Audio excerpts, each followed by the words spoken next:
My husband left me and our 5-day-old newborn son on the freezing curb of Chicago Medical Center so he could take his family to a luxury steakhouse. He threw a crumpled $20 bill at my bleeding surgical incision and told me to catch the bus. What he did not know was that the Maybach he drove away in belonged to my secret holding company. Before I share how I dismantled his entire life, let me know where you are watching from in the comments below. Hit that like button and subscribe to see him lose absolutely everything.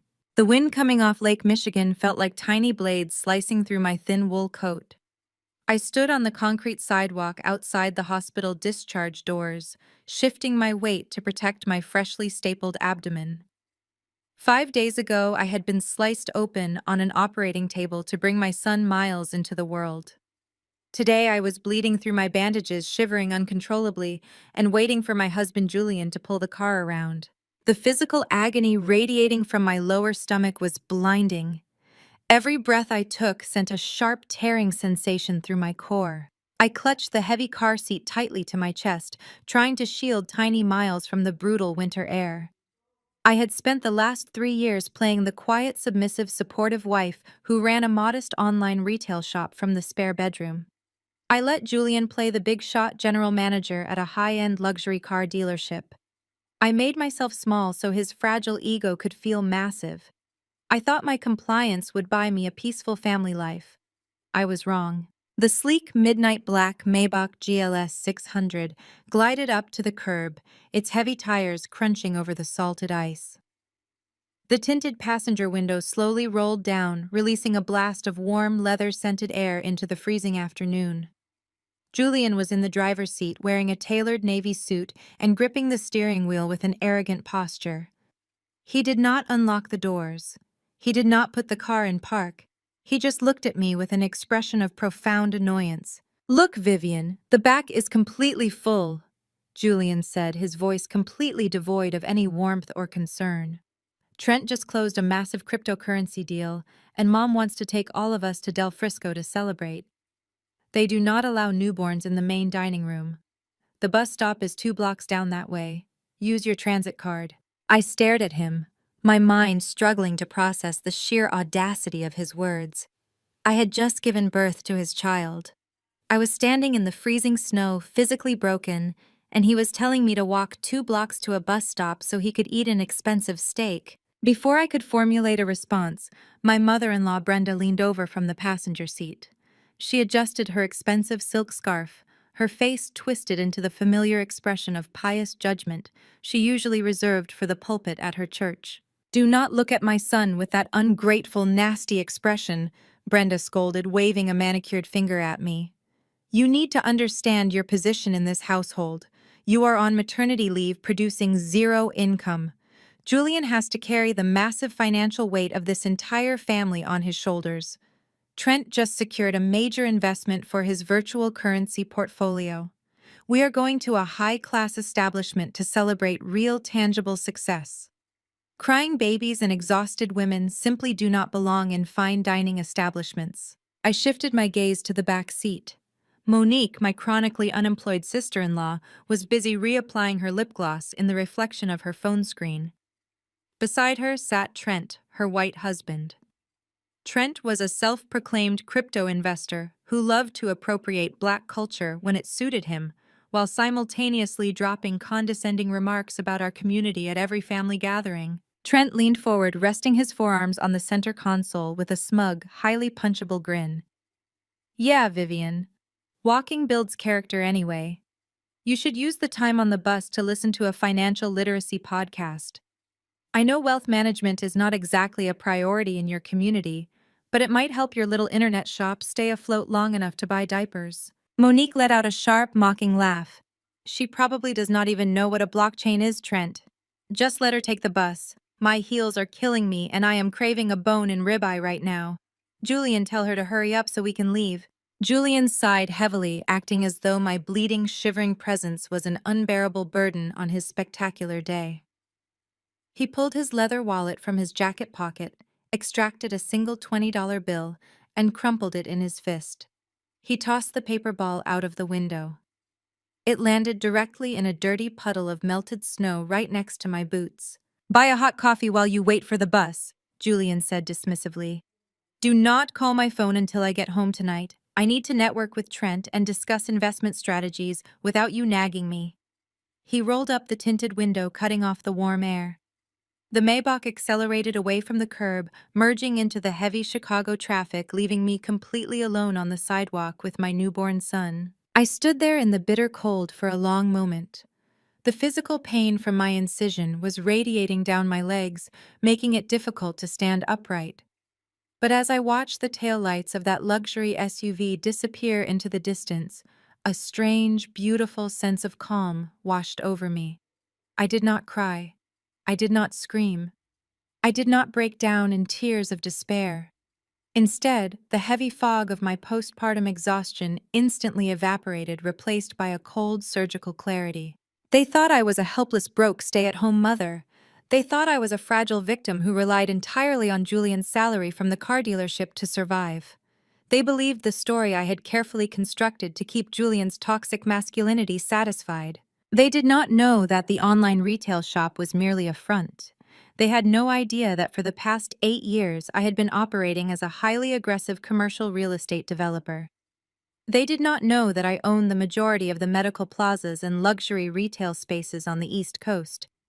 My vast wealth was meticulously shielded behind a labyrinth of blind trusts, offshore holding companies, and anonymous corporate entities. And they certainly did not know that the $200,000 Maybach Julian was currently driving to a steakhouse was not a dealership perk.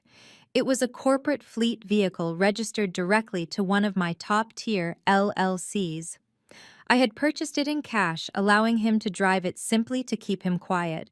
I slowly bent down, wincing as my torn abdominal muscles screamed in protest, and picked up the damp $20 bill. I stuffed it into my pocket. Then I reached into the hidden inner lining of my diaper bag and pulled out my secondary phone. This was not the standard iPhone Julian tracked. This was a fully encrypted device I used exclusively for high-level corporate acquisitions and secure communications. I bypassed the biometric lock and pressed a single number on the speed dial. The line rang only twice before a deep, authoritative voice answered. Yes, Dad, come get me. I said, my voice steady and completely void of emotion. Where are you? Chicago Medical Center, main discharge entrance. Give me 10 minutes. The line went dead. My father Elijah was not the retired working-class plumber my husband and his family believed him to be. Whenever Elijah attended their miserable holiday dinners, he wore faded jeans and flannel shirts, quietly absorbing Brenda's arrogant insults about his supposed poverty. In reality, Elijah was a former federal judge who now operated as a highly lethal corporate tax attorney. He commanded a network of legal and political influence that spanned the entire city. We had kept our true identities hidden because Elijah had always warned me that Julian was a predatory narcissist who would try to drain me dry if he knew the truth. I had wanted to believe in love. I had wanted to believe my marriage could work. But standing on this freezing curb, I finally accepted that my father had been right all along. Exactly 9 minutes later, a massive custom-armored Lincoln Navigator pulled aggressively into the loading zone, blocking 2 lanes of traffic. The heavy doors unlocked with a solid mechanical thud. The driver, a heavily armed private security contractor, stepped out quickly to take the car seat from my hands and secure Miles in the back. I climbed into the plush, heated interior of the Navigator, letting out a long breath as the warmth enveloped my freezing body. Elijah sat in the back seat wearing a tailored charcoal suit that screamed generational wealth and absolute power. His eyes, usually calm and calculating, burned with a terrifying suppressed rage when he saw my pale face and the blood seeping through my coat. "He did not leave you out here," Elijah said, his voice dangerously low, sounding more like a judge handing down a death sentence than a concerned parent. "He told me to take the bus," I replied, leaning my head back against the soft leather headrest. "He took Brenda, Monique, and Trent to Del Frisco to celebrate Trent closing a crypto deal. They took my Maybach." Elijah did not yell. He did not curse. He simply pulled his phone from his jacket pocket and looked at me. "Do you want me to destroy him now, or do you want to play with your food first?" I reached into my bag and pulled out my iPad Pro. I opened my encrypted corporate dashboard. The screen illuminated the dark cabin of the SUV, casting a pale glow across my face. I brought up the global tracking software for my corporate fleet. A red dot blinked steadily on the digital map showing the Maybach currently parked in the VIP valet section outside the most expensive steakhouse in the city. Next, I opened the administrative portal for my private banking institution. Julian thought he was a king today.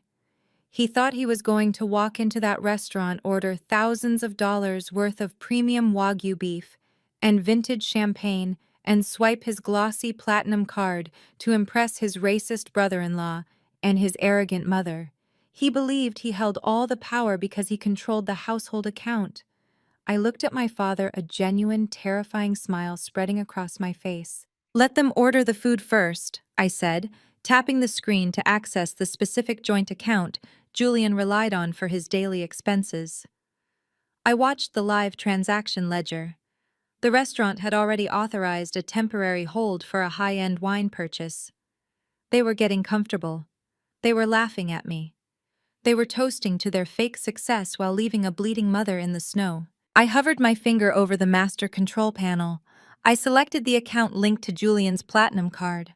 I bypassed the standard security warnings and navigated directly to the emergency access restrictions.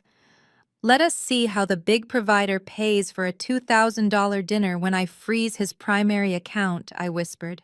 I firmly pressed the button labeled Lock Account and immediately Terminate Authorized User. The system flashed green, confirming that the card Julian was currently showing off to the waiter was now nothing more than a useless piece of plastic. I closed the iPad and looked out the window as the armored navigator pulled away from the hospital.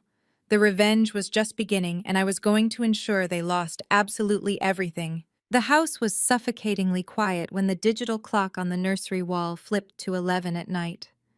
I sat in the pale yellow glow of the nightlight, rocking my newborn son Miles against my chest. Every slight movement sent a fresh wave of white-hot agony through my healing abdomen. The surgical staples from my C-section pulled tightly against my skin, reminding me of the physical trauma my body had just endured. But the physical pain was nothing compared to the cold calculation humming in my brain. I had spent the last 5 hours sitting in this rocking chair, listening to the quiet breathing of my baby and waiting for the storm to hit. I knew exactly what was coming. I had frozen the primary account that funded my husband Kendrick and his lavish lifestyle. I knew the exact moment the waiter at Del Frisco would have returned to their table with a declined platinum card on a silver tray. I knew the embarrassment that would have washed over Kendrick's perfectly manicured face. And I knew he would come home looking for blood. The heavy oak front door slammed shut with enough force to rattle the windows on the main floor.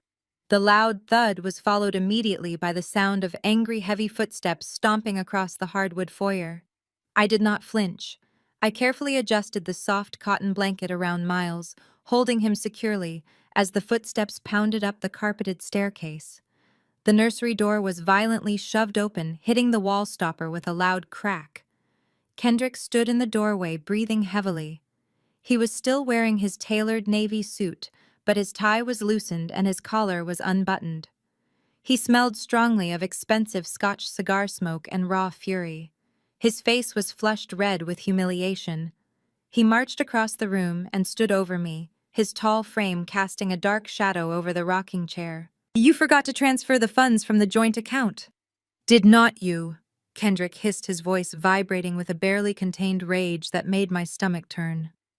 I looked up at him, widening my eyes to project the perfect image of a confused, exhausted, and terrified housewife. I kept my voice soft and trembling. "What are you talking about, Kendrick? Is everything okay?" "Do not play dumb with me, Octavia," he snapped, leaning down so his face was inches from mine. "My card declined. It declined in front of the waiter, in front of my mother, in front of my sister, and worst of all, it declined in front of Brayden. Do you have any idea how humiliating it is to sit at a $2,000 dinner and have a piece of plastic rejected? I had to sit there looking like a fool while Brayden pulled out his metal crypto card and paid for my family to eat. You sit at home all day doing absolutely nothing. You do not bring in a real paycheck. You play around on your little internet boutique, and you cannot even manage to do one simple task like moving the funds to cover our expenses. Before I could utter my carefully crafted apology, Kendrick reached down and aggressively ripped the receiving blanket from my hands. I gasped, clutching Miles closer to my chest as the sudden movement pulled at my surgical wounds. Kendrick threw the blanket onto the floor, kicking it aside with his polished leather shoe. "You are useless," he muttered, pacing back and forth across the nursery rug. "I give you an incredible life. I put a roof over your head. I buy you a beautiful home, and you embarrass me like this." The sound of more footsteps echoed in the hallway, and Shirley appeared in the doorway. My mother-in-law was draped in a thick cashmere coat, her heavy gold jewelry clinking together as she crossed her arms. Her face was set in that familiar expression of absolute disgust that she reserved exclusively for me. She looked around the carefully decorated nursery as if the very air in the room was contaminated. "This is exactly what happens when you marry a woman with a poverty mindset," Kendrick Shirley sneered, her voice dripping with venom. "I warned you about this before you put a ring on her finger. I told you that her background would drag you down. You cannot expect someone who grew up with nothing to understand how to manage real wealth. She does not respect the lifestyle you provide because she does not know what it takes to maintain it. Look at her sitting there. No drive, no ambition, just draining your resources while you work yourself to the bone at the dealership." I kept my eyes fixed on the floor, playing the role of the broken, submissive daughter-in-law. I let my shoulders slump forward, projecting defeat. "I am so sorry, Shirley," I whispered, making sure my voice sounded thick with unshed tears. The pain medication from the surgery made me groggy. I must have fallen asleep and forgotten to initiate the bank transfer. It was an honest mistake. "An honest mistake," Shirley repeated, letting out a sharp, bitter laugh. "Your entire presence in my son life is an honest mistake. A woman of grace would ensure her husband is never embarrassed in public. But you lack basic home training, Octavia. You always have." Braden sauntered into the room next, standing right behind Shirley and leaning casually against the doorframe. He was wearing a ridiculously expensive designer turtleneck that he probably bought with the money he leached off my husband. His pale face was flushed with the arrogant satisfaction of a man who believed he had just saved the day. He shoved his hands into his pockets and looked down at me with a sickeningly condescending smile. "It is a cultural thing," Shirley Braden said, his voice casual and smooth as if he were discussing a documentary he had watched on television. "I have actually read extensive studies on this exact phenomenon. Financial literacy and wealth management just are not in her DNA the way they are in mine. You have to understand that in certain communities, they are not taught how to build generational wealth or manage liquid assets. They live paycheck to paycheck. So when she sees a large balance in the account, her instinct is probably just to let it sit there or mismanage it. It is a systemic issue. You cannot really blame her for her lack of basic economic education." He paused to let his racist microaggressions sink in, looking around the room to ensure he had an appreciative audience. Kendrick nodded along, blindly agreeing with the man who was subtly insulting his own wife and child. "I mean, look at me," Braden continued, puffing out his chest. "I did not grow up with much either, but I took the initiative to educate myself. I learned the blockchain. I mastered the cryptocurrency markets. Now my fund is about to cross the $5 million mark, and I am buying $2,000 stakes on a Tuesday without breaking a sweat." It takes a certain level of superior intellect to navigate the modern financial world. Do not be too hard on her, Kendrick. Maybe I can send her some links to a few beginner financial literacy podcasts. She can listen to them while she folds laundry for her little online shop. It might help her understand how money actually works. I sat perfectly still, absorbing every single word of abuse. I did not defend myself against Braden's insufferable white savior complex. I did not correct Shirley when she called me impoverished. I did not remind Kendrick that the very house he was standing in was paid for by the online shop they all loved to mock. I swallowed my pride, letting them feed on my supposed weakness. I knew that the higher they climbed on their pedestals of arrogance, the harder they would hit the concrete when I finally pulled the rug out from under them. I needed them to feel invincible. I needed them to believe I was nothing more than a pathetic dependent housewife. "I will do better," I murmured, keeping my gaze lowered to the floor. "I will make sure the accounts are properly funded tomorrow morning. I promise.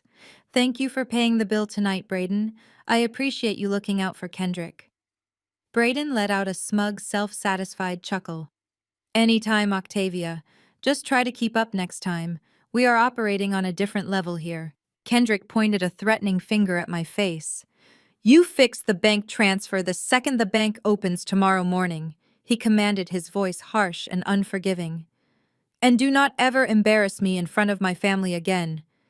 If you cannot handle simple household duties, maybe we need to reevaluate your place in this house.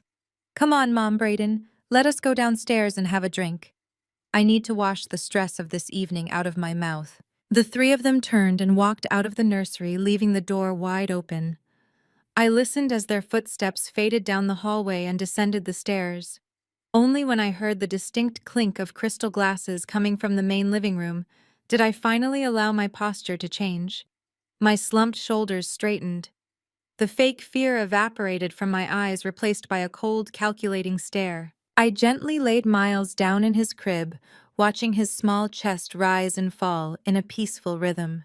I kissed his warm forehead, promising him silently that he would never have to grow up in a world controlled by these toxic, vile people.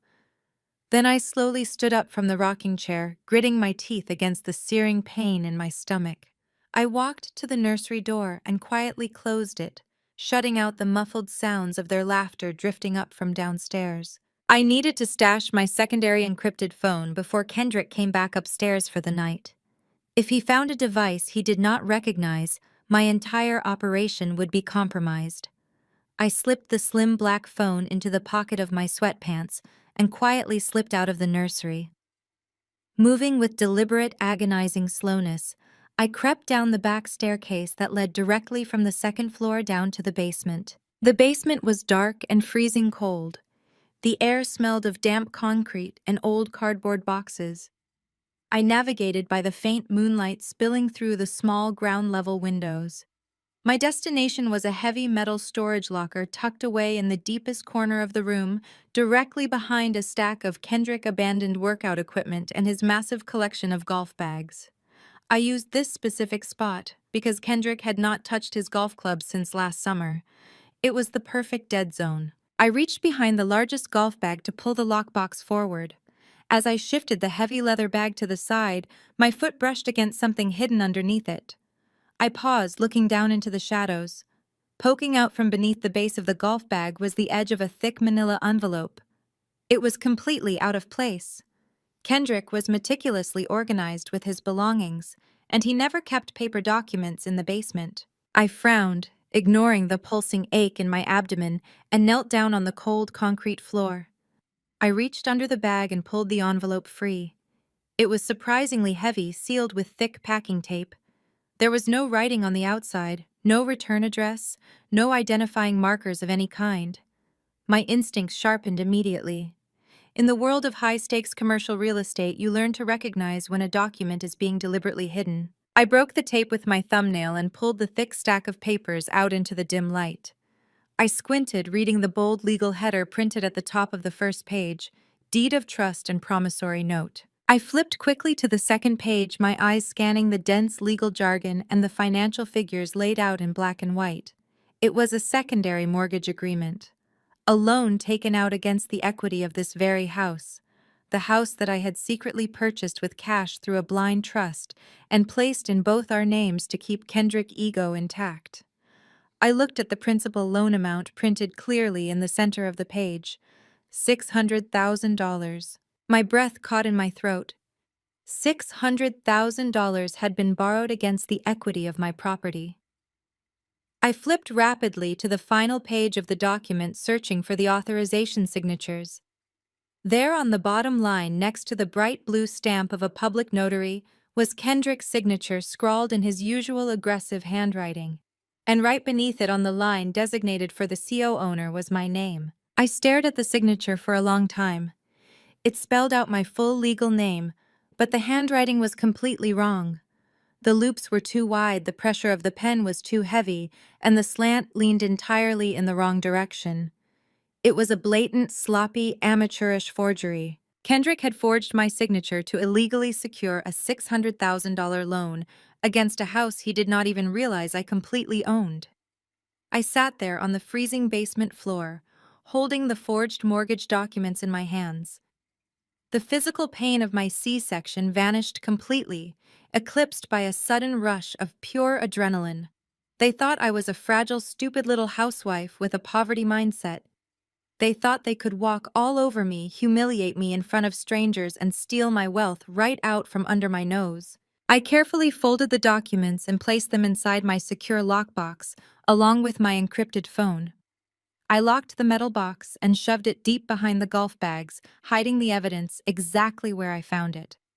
I slowly stood up, smoothing down my clothes, and looking toward the staircase that led back up to the house. The game had just changed.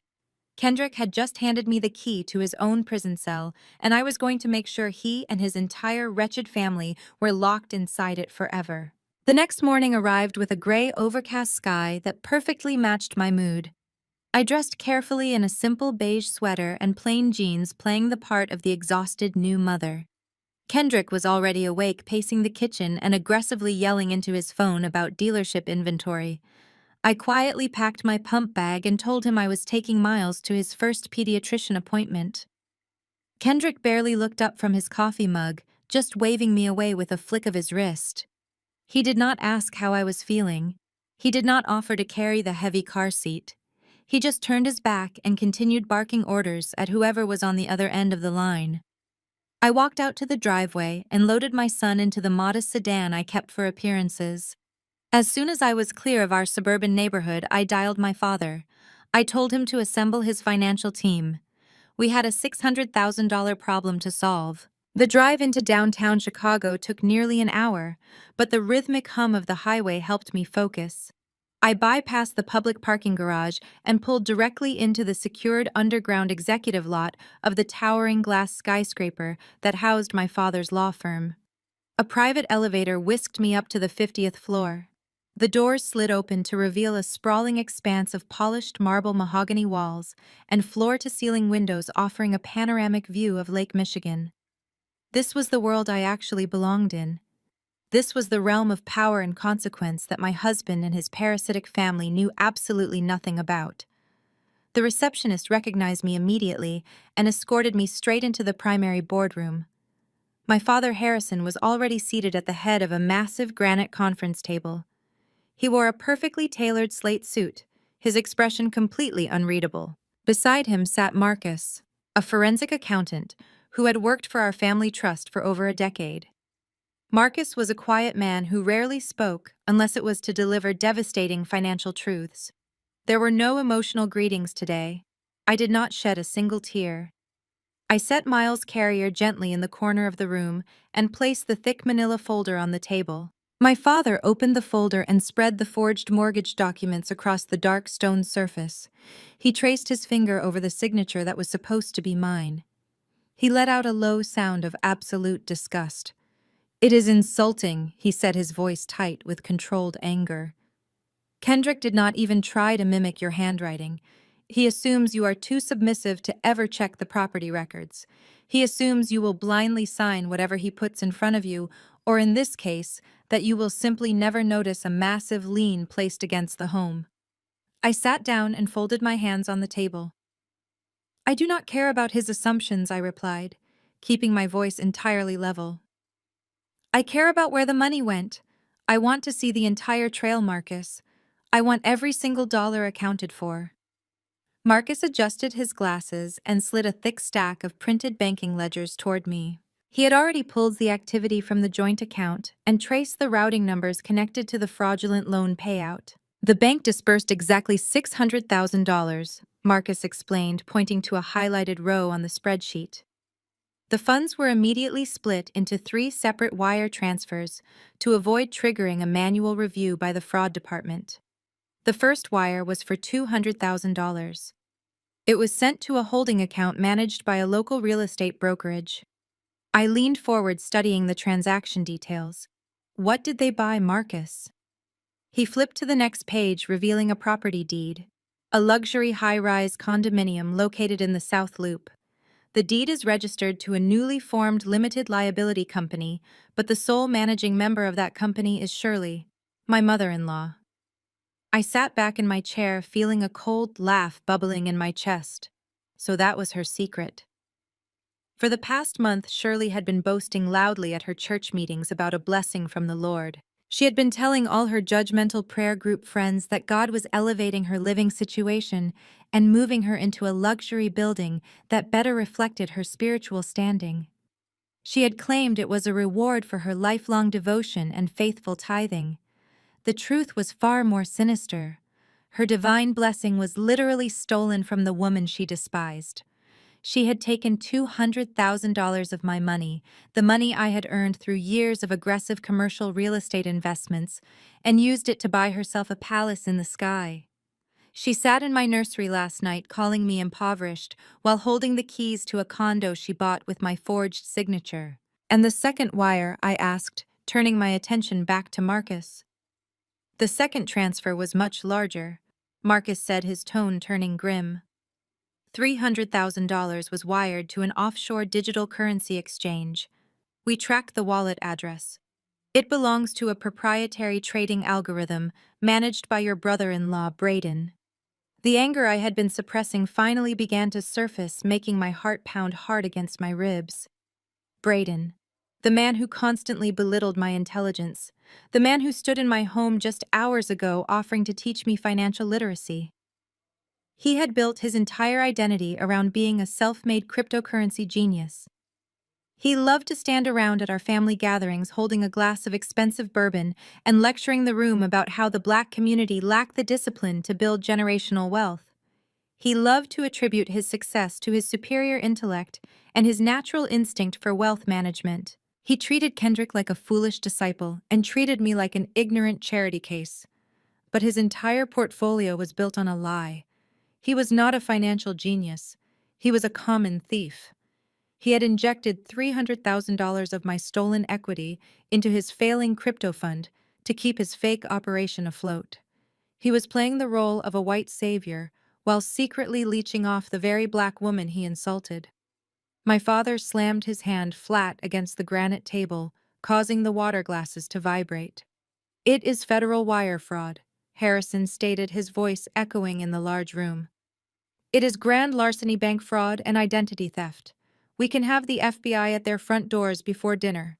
They will be handcuffed in their driveways and paraded out in front of their neighbors." "No." I raised my hand to stop him. "We are not calling the authorities yet.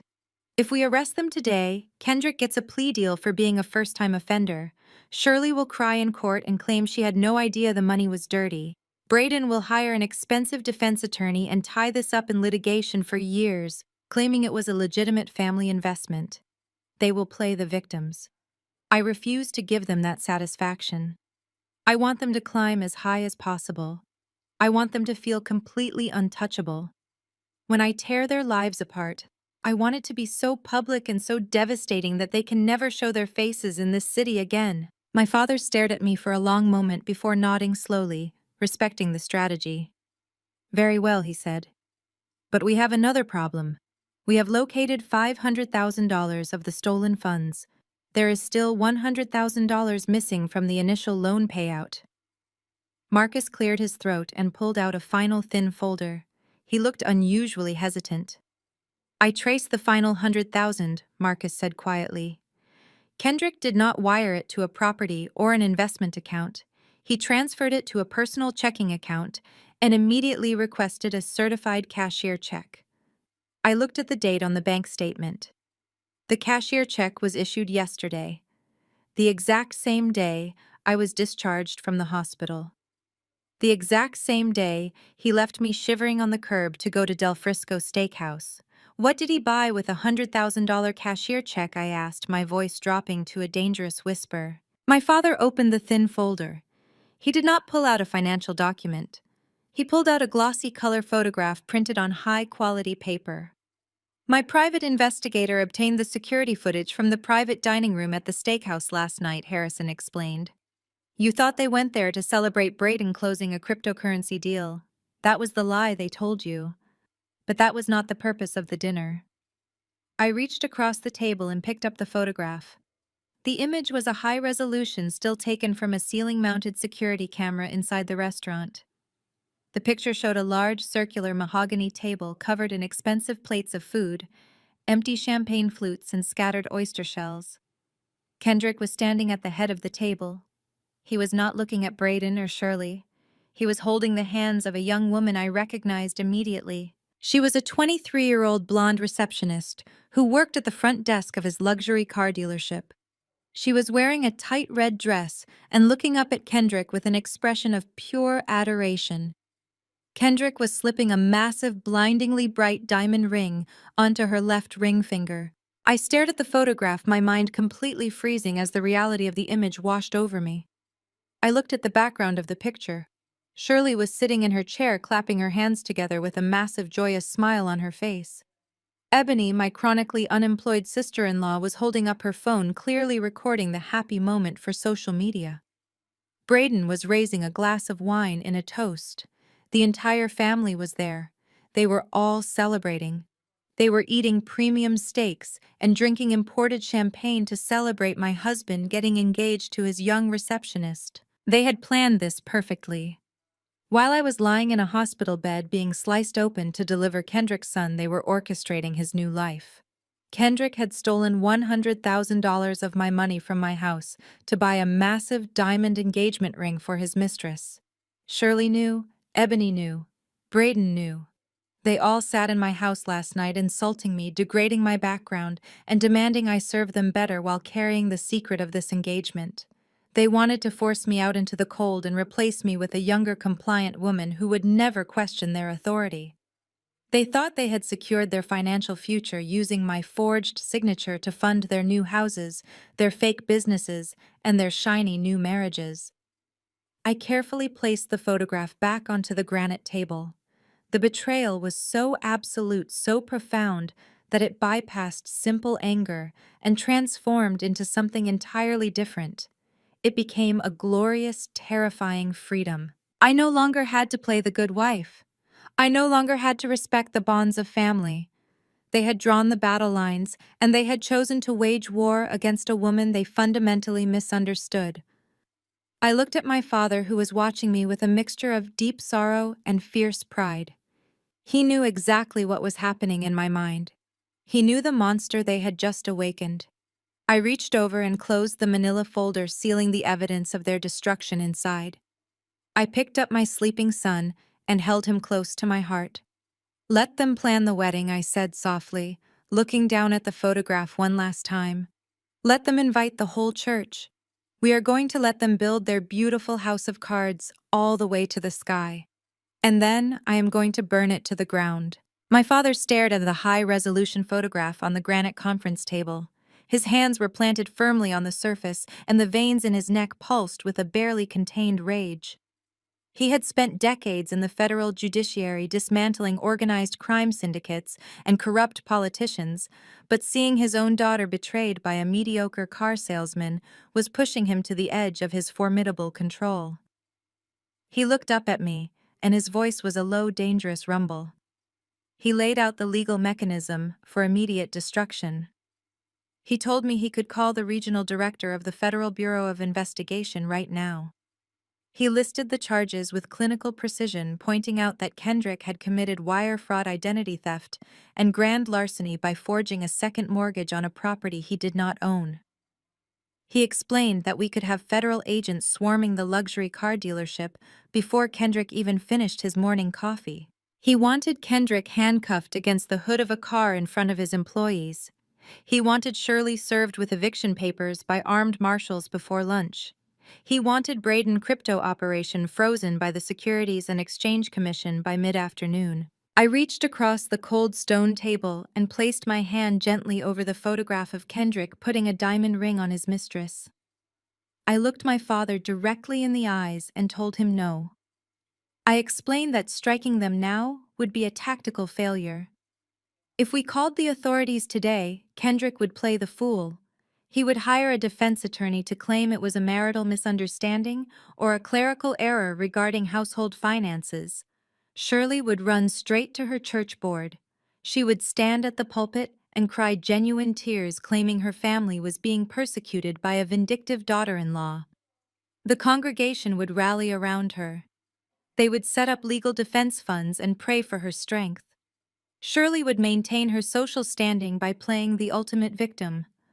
Braden would see the legal trouble coming and immediately move his hidden crypto assets into offshore decentralized accounts before the federal government could freeze them. He would escape the fallout and continue to lecture people about his financial genius. I told my father that the satisfaction of instant justice was a trap designed for amateurs. I did not want them to merely go to prison or face financial penalties. I wanted total psychological and social annihilation. I needed them to feel completely invincible. I needed their pride to inflate until it became a fragile, bloated balloon. I wanted them to fall from the absolute highest pinnacle of their arrogance, and I wanted it to happen in front of the entire community they used to validate their superiority. My father studied my face for a long time. He saw the cold calculation in my eyes and recognized the same ruthless strategy he had used to build his own empire.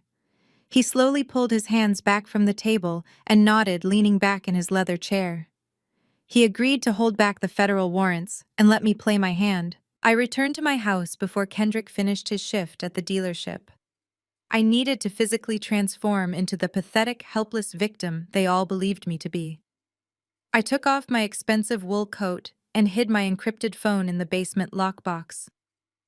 I put on a pair of faded sweatpants and an oversized college sweatshirt, deliberately making myself look exhausted, overwhelmed, and entirely defeated. I sat in the dim lighting of the kitchen, rocking Miles in my arms and waiting for my husband to come home. When the front door finally opened, Kendrick did not just walk inside, he practically vibrated with aggressive energy. He stomped into the kitchen, throwing his briefcase onto the counter with a loud crack. He was ready for a fight. He expected me to cry and complain about being left at the hospital. He expected me to ask why his credit card had declined at the steakhouse. I gave him exactly the opposite. I kept my head bowed and my voice shaking as I delivered a perfectly crafted apology. I told him the pain medication from my surgery had made me confused and groggy. I claimed I had simply forgotten to log into our banking portal to transfer the funds from my small online boutique account to our primary household checking. I told him I was incredibly sorry for embarrassing him in front of his mother and his brother-in-law. I said he had every right to be furious with my incompetence. The fake submission acted like a powerful narcotic on Kendrick. The tension left his shoulders and he immediately puffed out his chest, looking down at me with supreme disgust. He spent the next 30 minutes pacing the kitchen floor, lecturing me about the massive burden of carrying the financial weight of our family. He told me I was incredibly lucky that he was a patient and forgiving man, because any other husband would have kicked me out into the snow for such a humiliating mistake. He reminded me that my little internet shop was a cute hobby, but his career at the dealership was the only thing keeping a roof over my head. I nodded silently, swallowing every insult and thanking him for his grace. Feeling completely untouchable, Kendrick allowed his audacity to reach new heights. 2 days later, the front door opened and he walked into the foyer, accompanied by the young blonde receptionist from the photograph. He did not even have the decency to look nervous or guilty. He smoothly introduced her as his new executive assistant, claiming she needed to drop off some urgent dealership contracts that he had accidentally left on his desk. The young woman stood in my entryway, holding a manila folder and looking around my home with greedy, appraising eyes. She ran her hand along the custom mahogany banister and admired the expensive artwork, acting as though she was mentally measuring the space for her own future furniture. Shirley arrived at the house 10 minutes later, claiming she wanted to check on her grandson, but her true motive was entirely transparent. Shirley greeted the blonde assistant with overwhelming warmth and enthusiasm. She held the young woman's hands and loudly praised her professionalism and her youthful energy. Shirley stood in my living room, looking directly at me, while telling Kendrick how refreshing it was to see a woman who truly understood How to Support a Successful Man. She declared that a man of Kendrick caliber required a modern, sophisticated assistant to manage his complex life, especially since his wife was clearly struggling to handle basic household chores. I maintained a blank, pleasant expression, offering to make them all coffee and playing the role of the oblivious, submissive host. The climax of their collective arrogance occurred that weekend when Braden and Ebony came over for a family dinner. Braden immediately took over the living room, pouring himself a generous glass of an expensive scotch that I had secretly paid for. He stood squarely in front of the fireplace, swirling the amber liquid in his crystal glass and lecturing the room about his latest financial triumphs. He announced to the family that his proprietary crypto algorithm was performing flawlessly and his fund was on the verge of hitting the $5 million mark. He looked over at me as I folded baby blankets on the sofa and gave me a sickeningly condescending smirk. He told me it was a real tragedy that I did not understand how the blockchain operated. He said my little online boutique was a respectable way to pass the time, but it would never generate true generational wealth. He leaned forward, resting his arm on the mantel, and offered a piece of unsolicited, highly offensive advice. He said the primary problem with women from my specific cultural background was a fundamental lack of fiscal vision. He claimed we were historically conditioned to think small and focus purely on basic survival instead of economic conquest. He told me I needed to learn how to leverage other people's money if I ever wanted to be a real player in the business world rather than just a struggling internet merchant. I simply nodded, keeping my eyes on the laundry, and told him I would try to find some beginner financial literacy podcasts to listen to during my free time. Braden laughed loudly, telling Kendrick he really needed to get my finances under control before my poor business sense dragged down the family name. This was the exact opening I had been waiting for. The very next evening, Kendrick walked into the kitchen while I was washing baby bottles. He pulled a thick legal document from his jacket and dropped it onto the kitchen island. The paper landed with a heavy slap. Kendrick stood with his arms crossed, his chest puffed out, looking incredibly pleased with his own authority. He told me my online boutique was making a pathetic amount of money, and my inability to handle a basic bank transfer proved I was functionally incompetent. He said Braden had generously offered to step in and take over the financial management of my business operations. The document on the table was a comprehensive management and liability transfer agreement. It would grant Braden firm complete access to my boutique revenue streams and give him total legal control over my business accounts.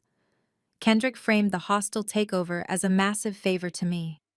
He claimed Braden was going to optimize my meager earnings and use his advanced crypto algorithms to turn my failing little hobby into a respectable side income. I looked at the document, acting hesitant and extremely unsure. I asked in a trembling voice if it was really necessary to give Braden so much control over the only thing that was truly mine. Kendrick slammed his hand flat against the marble counter, yelling that I was an ungrateful burden. He ordered me to sign the paper immediately, or he would cut off my access to the household checking account entirely, leaving me with nothing to buy groceries or supplies for the baby.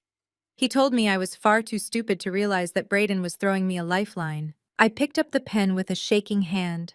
I kept my eyes wide and fearful as I slowly signed my name on the bottom line. Kendrick snatched the document off the counter the very second my pen lifted from the paper. He laughed a short, cruel sound, mocking my hesitation, and walked out of the kitchen, pulling out his phone to call Braden and tell him the deal was officially done. As soon as the kitchen was empty, my trembling hands stopped completely. A slow, cold smile spread across my face as I dried my hands on a towel. Kendrick did not read the fine print. Braden was so blinded by his own arrogant assumption of my incompetence that he never bothered to run a basic background check on the corporate entity listed in the contract. I did not sign over the revenue stream for my actual multi-million-dollar retail holdings. I signed over a very specific limited liability shell company that I had acquired 3 years ago. It was a holding entity I used exclusively to absorb the toxic fallout from a failed commercial real estate acquisition. That specific shell company currently held over $2 million in extremely aggressive defaulting corporate debt. It was a financial black hole. By forcing me to sign that management and liability transfer agreement, Kendrick had just legally chained Braden and his precious crypto fund to $2 million of toxic corporate liabilities. Braden thought he was stealing the revenue from a naive black woman online boutique. He had no idea he had just swallowed a financial poison pill that was going to tear his entire fraudulent empire to pieces. I waited in the freezing basement until I heard Kendrick's heavy footsteps cross the floorboards above me and retreat into the master bedroom. I pulled the encrypted phone from my sweatpants pocket and stared at the glowing screen in the darkness. The physical pain from my torn surgical incision was nothing compared to the cold, absolute clarity spreading through my mind. Kendrick thought he had completely outsmarted me by trapping me under $2 million of toxic corporate debt, but his arrogance had just given me the ultimate advantage. He had signed his name and forged mine on a document that linked his precious brother-in-law directly to a massive financial black hole. Now it was my turn to strike back from the shadows. I bypassed the biometric security lock on my device and opened the highly restricted administrative portal for my primary blind trust. Kendrick strutted around the city acting like he was the king of the world because he managed the sales floor at a high-end luxury car dealership. He wore custom-tailored suits and spoke down to his employees, believing his position gave him absolute power. He did not know that the dealership operated on a standard commercial lease. The sprawling glass and steel building did not belong to his boss. It was owned by a stagnant real estate conglomerate based in New York. I opened a secure communication channel to my lead acquisitions director. I typed out a set of rapid, precise instructions. I ordered my team to initiate a hostile cash buyout of the entire commercial block where Kendrick dealership was located. I authorized them to offer 30% above the current market value. I knew the New York conglomerate was desperate for liquid capital, and a massive cash offer would force them to bypass their usual lengthy approval protocols. I mandated that the transaction be finalized and the property deed transferred to one of my aggressive shell companies within 48 hours. I wanted to own the very ground my husband walked on. The moment that paperwork cleared, I would be his direct commercial landlord. I could terminate his dealership lease, double his rent, or shut down his entire workplace with a single phone call. I was going to tear away his professional pride brick by brick. Next, I needed to dismantle Braden. I opened another encrypted application and contacted my private investigator. His name was Vance, and he was a former federal cybercrime specialist who now worked exclusively on retainer for my holding company. Vance was ruthless and operated entirely outside the conventional boundaries of corporate investigations. I sent him the banking routing numbers I had pulled from the forged mortgage documents. I told him to track the $300,000 Braden had stolen from my house. I instructed Vance to tear apart Braden's digital footprint and completely reverse engineer his supposed cryptocurrency algorithm. I wanted to know exactly how deep the fraud went, and I gave Vance unlimited resources to find the truth. For the next 4 days, I played my role perfectly. I shuffled around the large suburban house in baggy sweatpants, keeping my head bowed and my voice barely above a whisper. I apologized profusely whenever Kendrick or his mother entered a room. I let my shoulders slump, projecting the image of a broken, exhausted, and completely defeated woman. They fed on my submissive posture like parasites. Their arrogance swelled to dangerous, uncontrollable levels. Kendrick became increasingly cruel, demanding his meals be served at exact temperatures and leaving his dirty laundry scattered across the floors for me to pick up. On Thursday afternoon, Shirley marched into the kitchen while I was pureeing vegetables for miles. She was wearing a bright yellow church suit and carrying a thick leather planner. She dropped the heavy binder onto the marble island with a loud, aggressive slap. She did not ask how I was recovering from my major abdominal surgery. She simply announced that the annual family cookout would be hosted here at Kendrick House this coming Sunday. She proudly stated that she had already invited over 100 guests. The guest list included the entire senior pastoral board from her church, all of Kendrick's top clients, and several prominent community leaders. Shirley claimed it was a necessary celebration of real, tangible success. She wanted to show off her son's beautiful suburban estate and publicly celebrate Braden's expanding cryptocurrency portfolio. Shirley looked me up and down with an expression of absolute disgust. She informed me that I was going to be solely responsible for all the cooking and all the serving. She ordered me to prepare enough barbecue ribs, baked macaroni and cheese potato salad, and cornbread to feed over 100 hungry people. She told me I needed to start cooking on Saturday morning and work straight through the night if necessary. Then she leaned in close and delivered her final demand. She told me that once the guests arrived on Sunday afternoon, I was to remain completely hidden inside the kitchen. She said my postpartum appearance was sloppy, depressing, and entirely unfit for high society. She claimed my negative poverty mindset would ruin the celebratory atmosphere she had worked so hard to cultivate. But the real reason for my banishment was far more vicious. Shirley smiled a tight, cruel smile and told me that Kendrick was bringing his new executive assistant to the cookout. She said the young blonde woman was absolutely crucial to the dealership's success, and they wanted her to feel completely comfortable and welcomed in the home. They did not want my miserable presence making the new assistant feel awkward or out of place. They were bringing his 23-year-old mistress into my home to parade her in front of the entire church congregation while I slaved away over a hot stove. They were going to serve her food on my expensive plates. I kept my face perfectly blank, betraying absolutely no emotion. I nodded slowly and told Shirley I understood my place in the household. I promised her I would stay out of sight and make sure the food was prepared perfectly. Shirley laughed a sharp, triumphant sound and walked out of the kitchen, telling me I better not embarrass her son again. Sunday morning arrived with a heavy, humid heat. The house was filled with the overwhelming smell of roasting meat and rich spices. I had been awake for 24 hours playing the obedient servant to perfection. My back ached and my surgical wounds throbbed with every step, but I kept moving. Outside the kitchen window, I could see Kendrick directing a crew of hired workers as they set up massive white event tents and arranged rented tables across the manicured lawn. He was wearing a crisp polo shirt and acting like a benevolent billionaire, preparing to host the social event of the season. I stood at the kitchen island, wiping my hands on a damp towel. My secondary encrypted phone vibrated deep inside the pocket of my sweatpants. I pulled the device out and opened the secure email application. It was a message from Vance. The subject line consisted of a single word: jackpot. I opened the attached forensic file and began to read. The physical exhaustion drained from my body, instantly replaced by a surging wave of pure adrenaline. Vance had completely dismantled Braden's cryptocurrency algorithm. There was no algorithm. There was no advanced blockchain technology.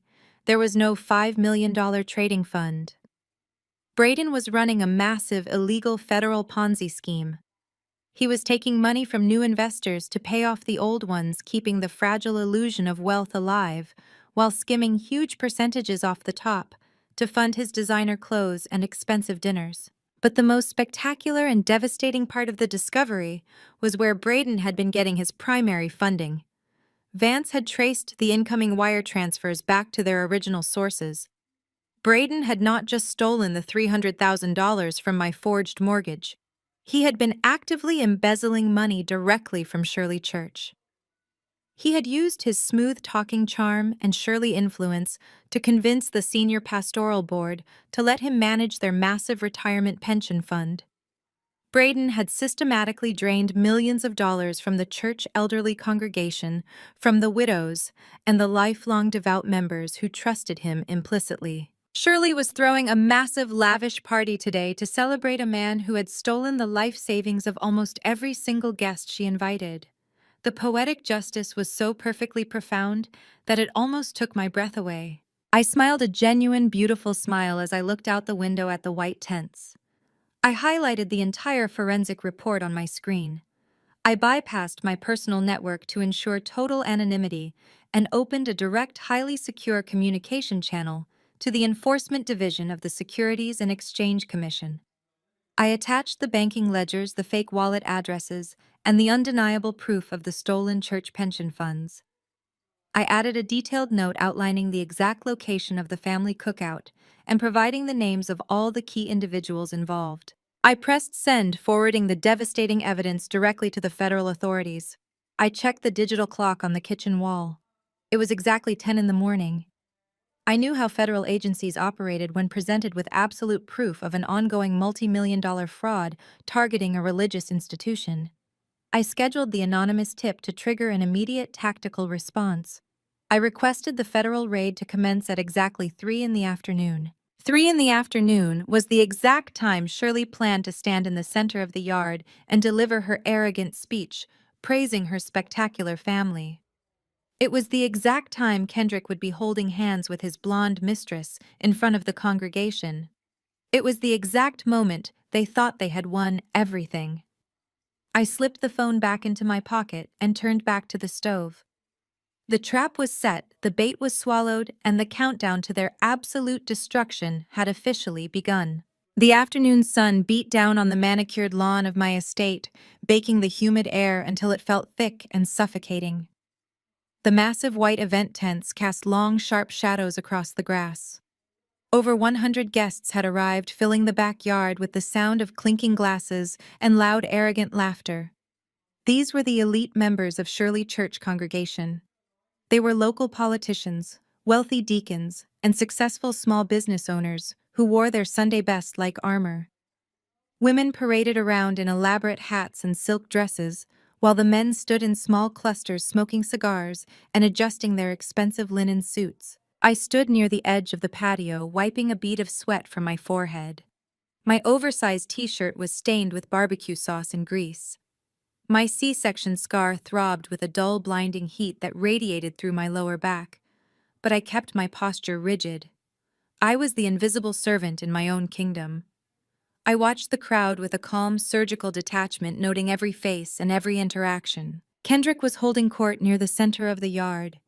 He wore a crisp, white button-down shirt that highlighted the heavy gold chain resting against his collarbone. But it was the watch on his left wrist that caught the afternoon light. It was a $40,000 rose gold timepiece with a custom diamond bezel. He kept gesturing wildly with his left hand, ensuring every single person in his vicinity noticed the obnoxious display of wealth. He had purchased that watch 3 days ago, using the stolen equity from my forged mortgage.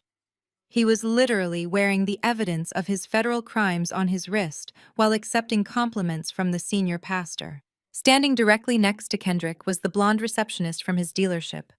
She wore a tight floral sundress and strappy wedges completely inappropriate for a conservative church gathering.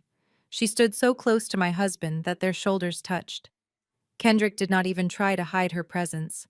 He introduced her to the deacons as his new executive assistant, but his hand lingered on her lower back, and his eyes tracked her every movement. Shirley had done her job perfectly. She had seamlessly integrated the mistress into the social fabric of the afternoon, making sure the young woman was treated like an honored guest while I was banished to the kitchen. On the far side of the patio, Braden had positioned himself directly in front of the massive stainless steel grill. The catering staff had already cooked the majority of the food, but Braden insisted on standing there with a pair of silver tongs flipping a few symbolic burgers to project a masculine image. He was surrounded by a group of older black professionals, including 2 prominent lawyers and a bank manager. I listened as Braden's voice carried over the sound of the outdoor speakers. He was holding a craft beer and giving them completely unsolicited advice about wealth accumulation. He told these accomplished men that the main issue holding back their community was a lack of aggressive financial risk-taking. He said they needed to stop relying on traditional savings accounts and start pulling themselves up by their bootstraps. He swirled his beer and bragged that his own cryptocurrency portfolio was about to cross the $5 million threshold because he understood how to manipulate modern digital assets. He looked these successful black men in the eyes and told them they could achieve true financial freedom if they simply had the intellect to follow his lead. The sheer audacity of his racist condescension made my blood run cold. He was lecturing them about hard work while actively funneling millions of dollars out of their very own church pension fund. He was funding his lavish lifestyle with their retirement savings and standing in my backyard calling them financially illiterate. I checked the plain digital clock on the patio wall. It was 1 in the afternoon. The federal agents were currently securing their perimeter. The trap was tightening, and these arrogant fools were busy polishing their own trophies. I turned back to the kitchen to gather the next round of food. My body protested with every step, but the physical pain grounded me. I needed to remain perfectly subservient. I loaded a massive silver platter with heavy racks of barbecue ribs, carefully arranging the garnishes just the way Shirley had demanded. The tray was incredibly heavy, pulling at my torn abdominal muscles.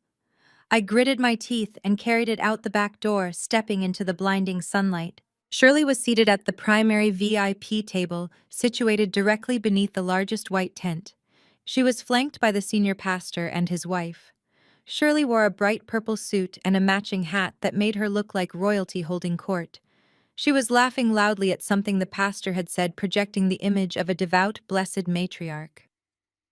I walked slowly toward their table, balancing the heavy silver platter and focusing on my breathing. Shirley spotted me approaching. Her eyes narrowed and her pleasant smile vanished, replaced by a look of profound annoyance. She leaned toward the pastor wife and whispered something behind her hand.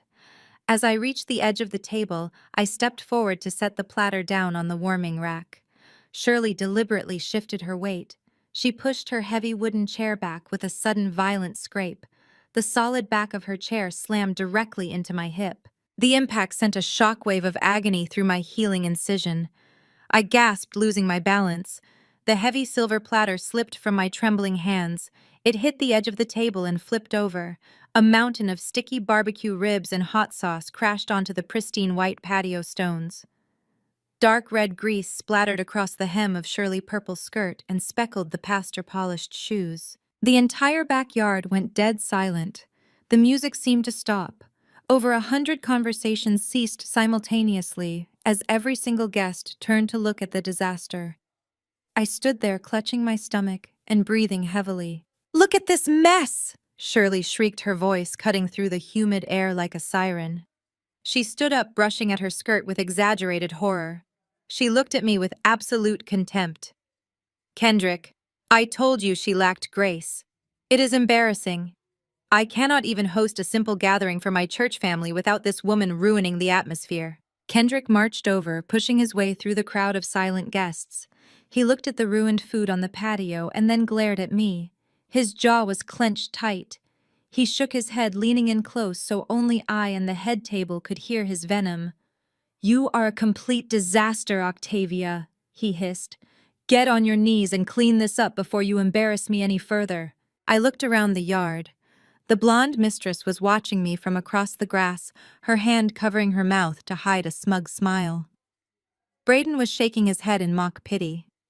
The church members were whispering to each other, casting judgmental glances at my stained clothes and messy hair. They saw a broken, useless woman who could not even serve a plate of food properly. They saw a burden. I slowly sank to my knees on the hard stone patio. The pain in my abdomen flared white-hot, but I ignored it. I grabbed a handful of paper napkins and began wiping the thick, sticky sauce off the ground. I kept my head down, scrubbing the stones, while the elite members of the congregation looked down at me in pity and disgust. I let them enjoy my humiliation. I let them savor their imagined superiority. I wiped the grease from the pastor's shoes and apologized in a soft, shaking voice. I checked the watch on my wrist as I gathered the ruined ribs. It was 2:45 in the afternoon, 15 minutes left. I stood up, clutching the soiled napkins and the empty silver tray. Before I could retreat into the kitchen, Kendrick stepped into the center of the patio. He held up his crystal glass and tapped it loudly with a silver spoon. The sharp clinking sound rang out, commanding the attention of every guest in the yard. The crowd shifted, gathering closer to the main tent. Kendrick stood tall, adjusting the cuffs of his shirt to ensure his stolen $40,000 watch caught the light. He looked incredibly proud. "Thank you all for coming today," Kendrick began, his voice booming with forced charisma. "We are so blessed to have our church family and our community leaders here to share in our joy. This year has been incredibly prosperous for our family. Braden is doing spectacular things in the financial sector, breaking barriers and building real wealth for our future. My mother continues to be the spiritual rock of this family, guiding us with her endless wisdom and grace." The crowd clapped politely. Shirley dabbed at her eyes with a tissue, playing the humble matriarch perfectly. Kendrick smiled, soaking in the applause. He took a sip from his glass, and his expression hardened. He turned his body slightly, locking his eyes directly on me. "Today, we celebrate success." Kendrick continued, his tone turning remarkably cold. "We celebrate ambition and hard work. But true success requires making difficult decisions. It requires looking at your life and recognizing when something is holding you back. Success requires cutting dead weight." The crowd murmured, sensing the sudden shift in the atmosphere. The pastor looked uncomfortable but did not intervene. Kendrick reached into the inner pocket of his tailored jacket. He pulled out a thick white envelope. He walked slowly across the patio until he was standing exactly 2 feet away from me. I stood perfectly still, holding the dirty tray. Kendrick looked down at me with absolute malice. He dropped the envelope. It fluttered through the air and landed directly at my sauce-covered shoes. "Those are divorce papers," Kendrick announced, his voice loud enough for the entire yard to hear. "And attached to them is an official eviction notice. You have 24 hours to pack whatever fits in your cheap sedan and get out of my house. You are no longer my problem." A collective gasp ripped through the crowd. Shirley let out a loud, dramatic sigh of relief. Braden chuckled, taking a long drink of his beer. From the edge of the crowd, the blonde mistress stepped forward. She walked gracefully across the patio, her wedges clicking on the stone. She stopped right beside Kendrick and deliberately linked her arm through his, pressing her body against his side. Kendrick placed his hand over hers, showing off the massive stolen diamond ring to the entire congregation. I looked down at the envelope resting on the patio stones. Then I looked up at my husband and his mistress. I looked at Shirley gloating in her purple suit. I looked at Braden standing by the grill. I looked at the digital clock on the wall. It was 2:58. I took a deep breath, letting the hot, humid air fill my lungs. I did not cry. I did not scream. I did not beg for mercy. I simply smiled. It was not a small, hesitant smile. It was a wide, bright, terrifying expression of absolute triumph. Kendrick frowned, his confident posture faltering for a fraction of a second.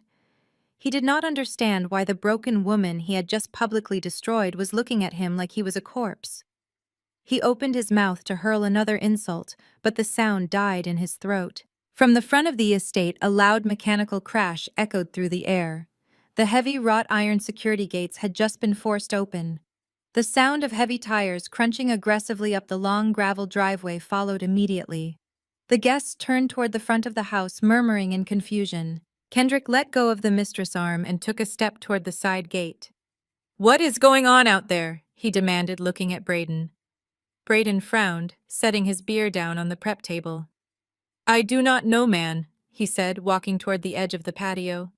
"Did you invite more people?" Before Kendrick could answer, the wooden side gate connecting the driveway to the backyard swung open with a violent crack. A man stepped through the opening. He was not wearing a linen suit or a church hat. He was wearing a dark tactical vest with bold yellow letters plastered across the chest. SEC. Behind him filed a dozen federal agents wearing windbreakers that read FBI. They were heavily armed, moving with terrifying synchronized precision. They fanned out across the manicured lawn, instantly surrounding the white event tents and cutting off every single exit. The backyard erupted into pure chaos. Women screamed and clutched their expensive hats. The deacons stumbled backward, dropping their drinks.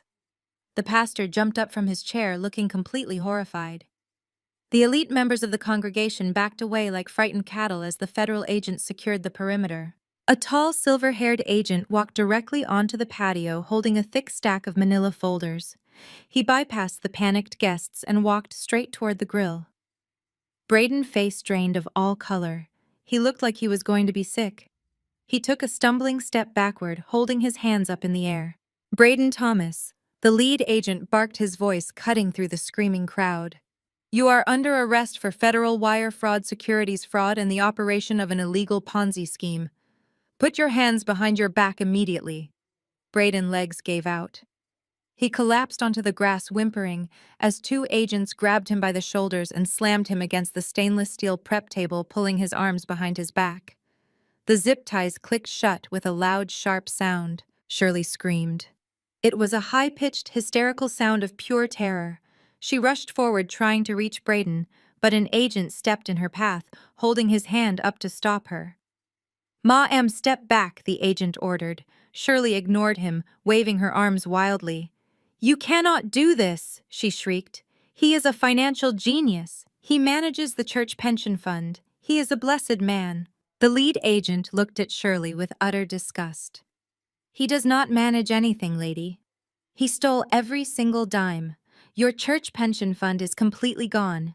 He gambled it away on offshore servers and used the rest to buy luxury goods. There is no money left." The pastor let out a loud, devastated groan and collapsed back into his chair, clutching his chest. The congregation members began screaming at Braden, demanding to know where their life savings had gone.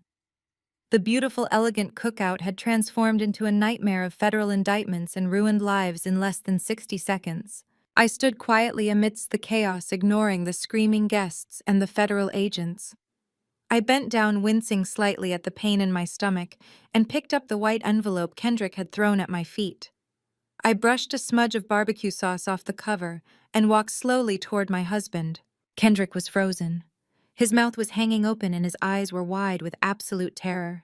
He looked from Braden, who was currently being dragged across the lawn in handcuffs, to the federal agents securing his property. The blonde mistress was backing away from him, trying to blend into the crowd of panicked guests. I stopped right in front of Kendrick and held the envelope out to him. "You made a slight mistake in your speech, Kendrick," I said, my voice perfectly calm and crystal clear. "You do not have the authority to evict anyone from this property. You see, I own this house. I bought it in cash 3 years ago. Your name is only on the deed because I allowed it to be."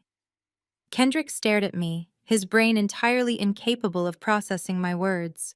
He looked completely shattered. And regarding that divorce, I continued, keeping my eyes locked on his pale, sweating face. "I think it is a wonderful idea, especially since the commercial property holding your dealership was just purchased in a hostile cash buyout by my private trust. You are officially unemployed as of 10 minutes ago. Your mother luxury condo was seized this morning because it was purchased with forged equity. Braden is going to federal prison for the rest of his natural life, and you are going to spend the next 10 years trying to pay back the $2 million in toxic corporate debt you forced Braden to sign for last night." Kendrick's knees buckled. He fell to the stone patio landing exactly where I had been kneeling just minutes before. The $40,000 watch scraped against the pavement. He looked up at me, completely broken, entirely destroyed. I dropped the envelope back onto the ground right next to his trembling hands. "Success requires cutting dead weight," I whispered. "Now get off my patio. I have a mess to clean up." I turned my back on him and walked into the house, leaving him to face the ruins of his spectacular, arrogant life. The countdown was over, and I had won everything. The thick white envelope landed on the pristine patio stones with a heavy, definitive thud. The crisp paper grazed the tip of my sauce-stained sneaker before coming to a complete rest. Kendrick's words hung in the suffocatingly humid afternoon air, echoing across the manicured lawn. "Divorce papers and an eviction notice. You have 24 hours to pack your bags and get out of my house." The silence that washed over the backyard was immediate and absolute. Over 100 high society church members, local politicians, and wealthy community leaders froze in place. The cheerful sound of gospel music pulsing from the outdoor speakers suddenly felt like a mocking soundtrack to my public execution. The clinking of iced tea glasses stopped. The low hum of polite networking vanished. Every single eye in the yard was locked onto my face, waiting to see me break. Shirley was sitting at the primary VIP table beneath the largest white canopy tent. She did not even attempt to hide her absolute triumph. A slow, vicious smirk spread across her perfectly made-up face. She leaned back in her heavy wooden chair, adjusting her bright purple church hat like a queen who had just successfully ordered a beheading. She had orchestrated this entire afternoon just to watch me bleed. She wanted me humiliated in front of the very people she used to validate her own fragile ego. Beside Kendrick, the 23-year-old blonde receptionist from his dealership stepped forward.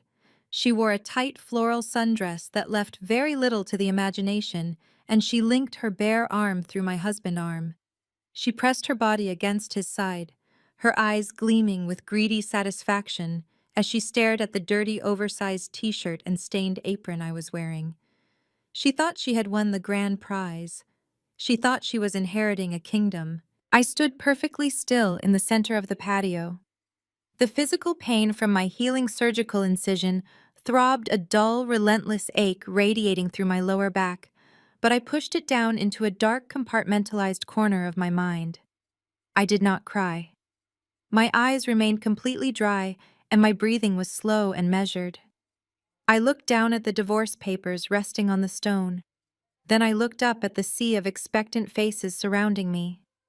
They saw a broken, exhausted woman who had just been discarded by a powerful man.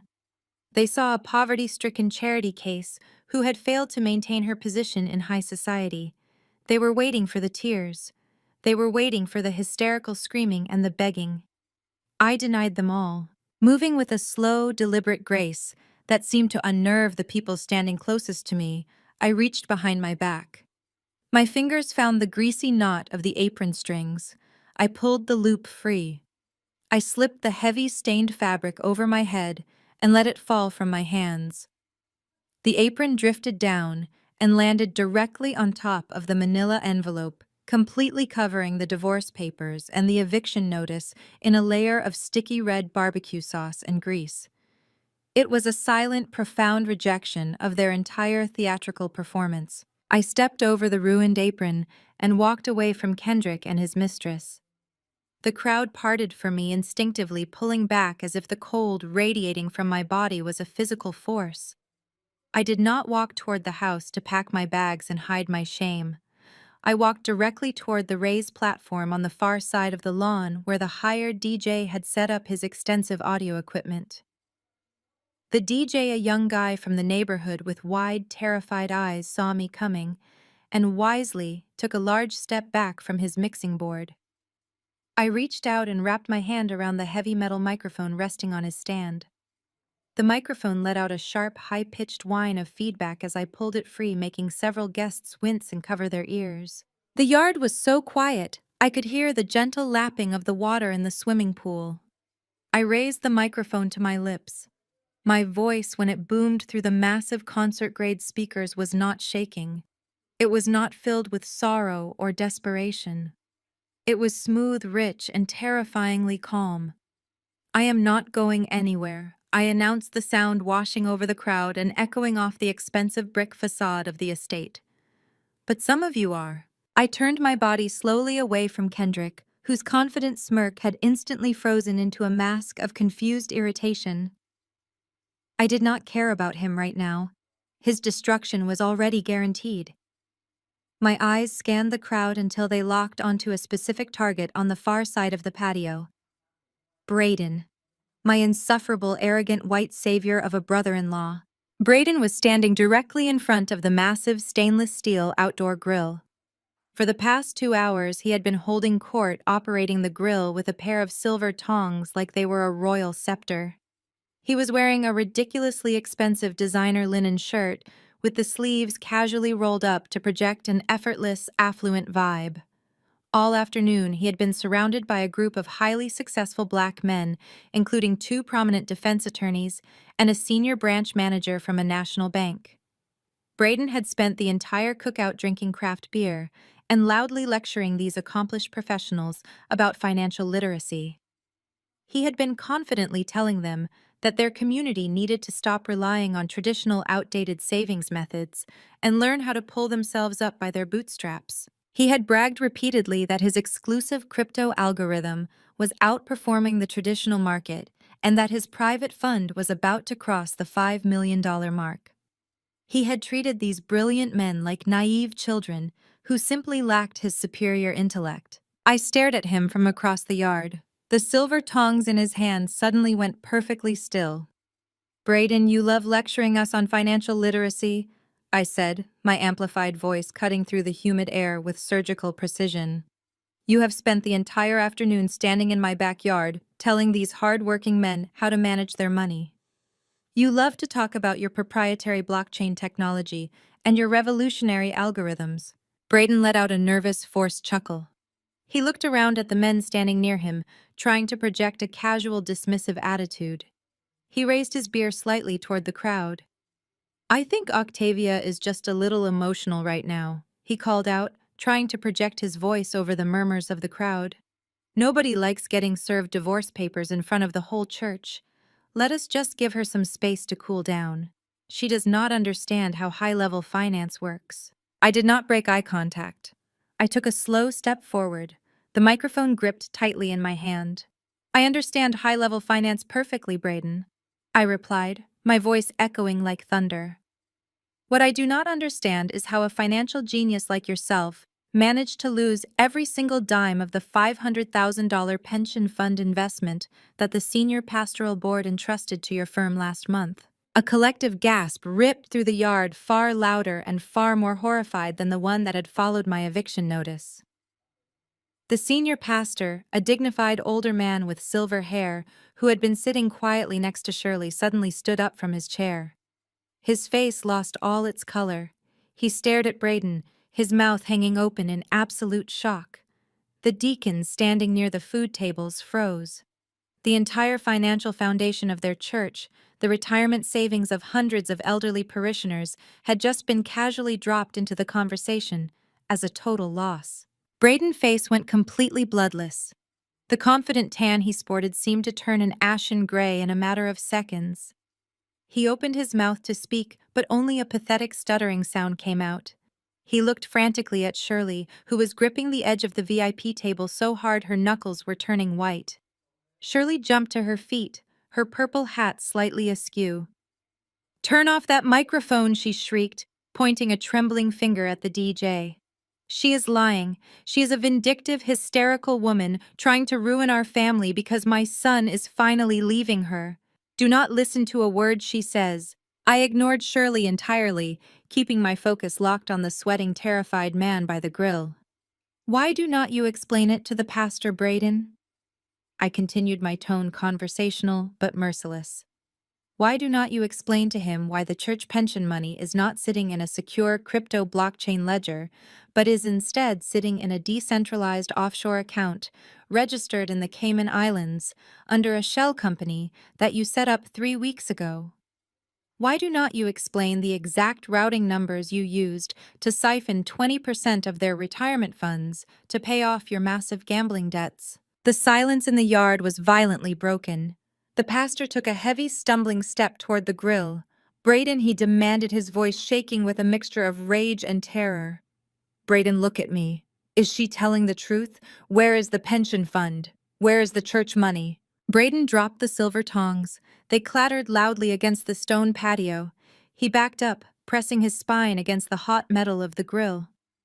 "Pastor, it is just a temporary liquidity issue," he stammered, holding his hands up defensively. "The market is highly volatile right now. Crypto assets require patience. The funds are secure, I promise you." She is just throwing out buzzwords she heard on the internet to cause a scene. You know her background, Pastor? She does not understand complex institutional investments. He was drowning, and he was still trying to use my race and my supposed poverty to save himself. He was still trying to play the intellectual superior. "It is a Ponzi scheme," I announced, my voice ringing with finality. "There is no algorithm. There never was. He takes new investment money from the congregation to pay fake dividends to the early investors while bleeding the principal dry to fund his luxury lifestyle. He has stolen millions from this community, and he is standing here drinking your beer and telling you that you need to pull yourselves up by your bootstraps." The crowd turned on him instantly. The polite high society facade shattered completely.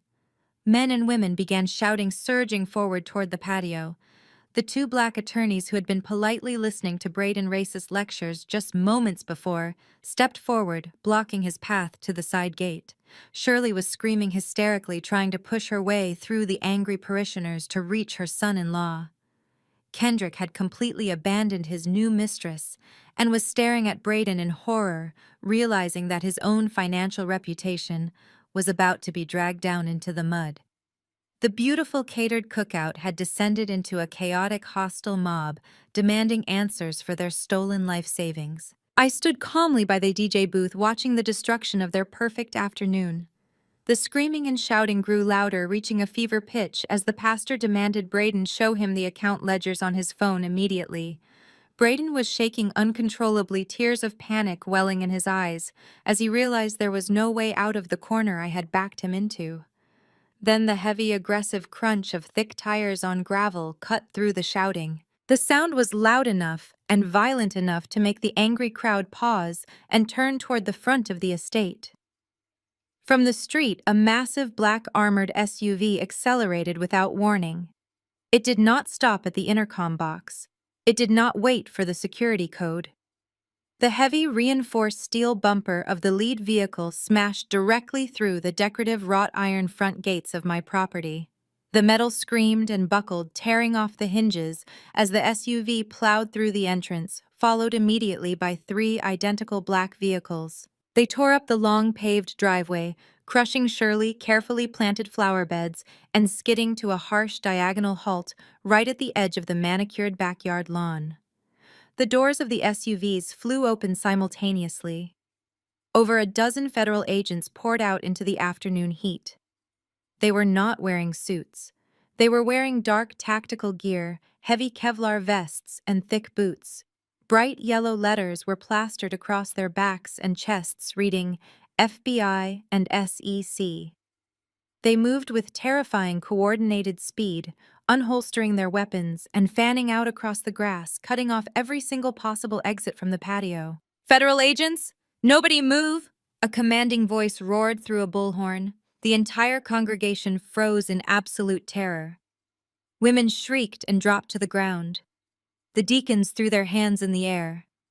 Shirley let out a blood-curdling wail and collapsed onto the grass, clutching her chest as if she were having a heart attack. A tall, broad-shouldered agent with silver hair marched directly through the parted crowd.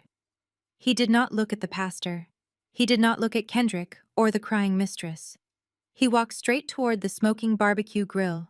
"Braden Thomas," the agent barked, his voice devoid of any emotion. "You are under arrest for federal wire fraud, securities fraud, and the operation of an illegal Ponzi scheme." Braden let out a pathetic whimpering sound. He turned, attempting to scramble over the brick retaining wall behind the grill, but his designer shoes slipped on a patch of spilled barbecue sauce. Before he could even regain his balance, two heavily armored agents lunged forward. They grabbed him by the shoulders of his expensive linen shirt and tackled him violently forward. Braden slammed chest first into the massive stainless steel grill. The impact sent a platter of premium steaks and hot coals flying into the air, scattering burning ash across the patio stones. Braden screamed as his face was pressed against the warm metal, his arms forcibly wrenched behind his back. The sharp mechanical zip of heavy plastic restraints echoed over the sound of his sobbing. The agent leaned down, reading him his Miranda rights in a cold mechanical voice as he secured the cuffs. I stood by the speakers, the microphone still resting loosely in my hand. I watched the arrogant white savior who had mocked my intelligence and stolen from my people, reduced to a crying, trembling mess, covered in grease and soot. I watched Shirley sobbing on the ground, her purple hat trampled in the mud. I watched Kendrick staring at the federal raid in utter disbelief, his $40,000 stolen watch gleaming on his wrist. The dominoes had finally fallen, and the crash was absolutely beautiful. The thick white envelope landed on the pristine patio stones with a heavy, definitive thud.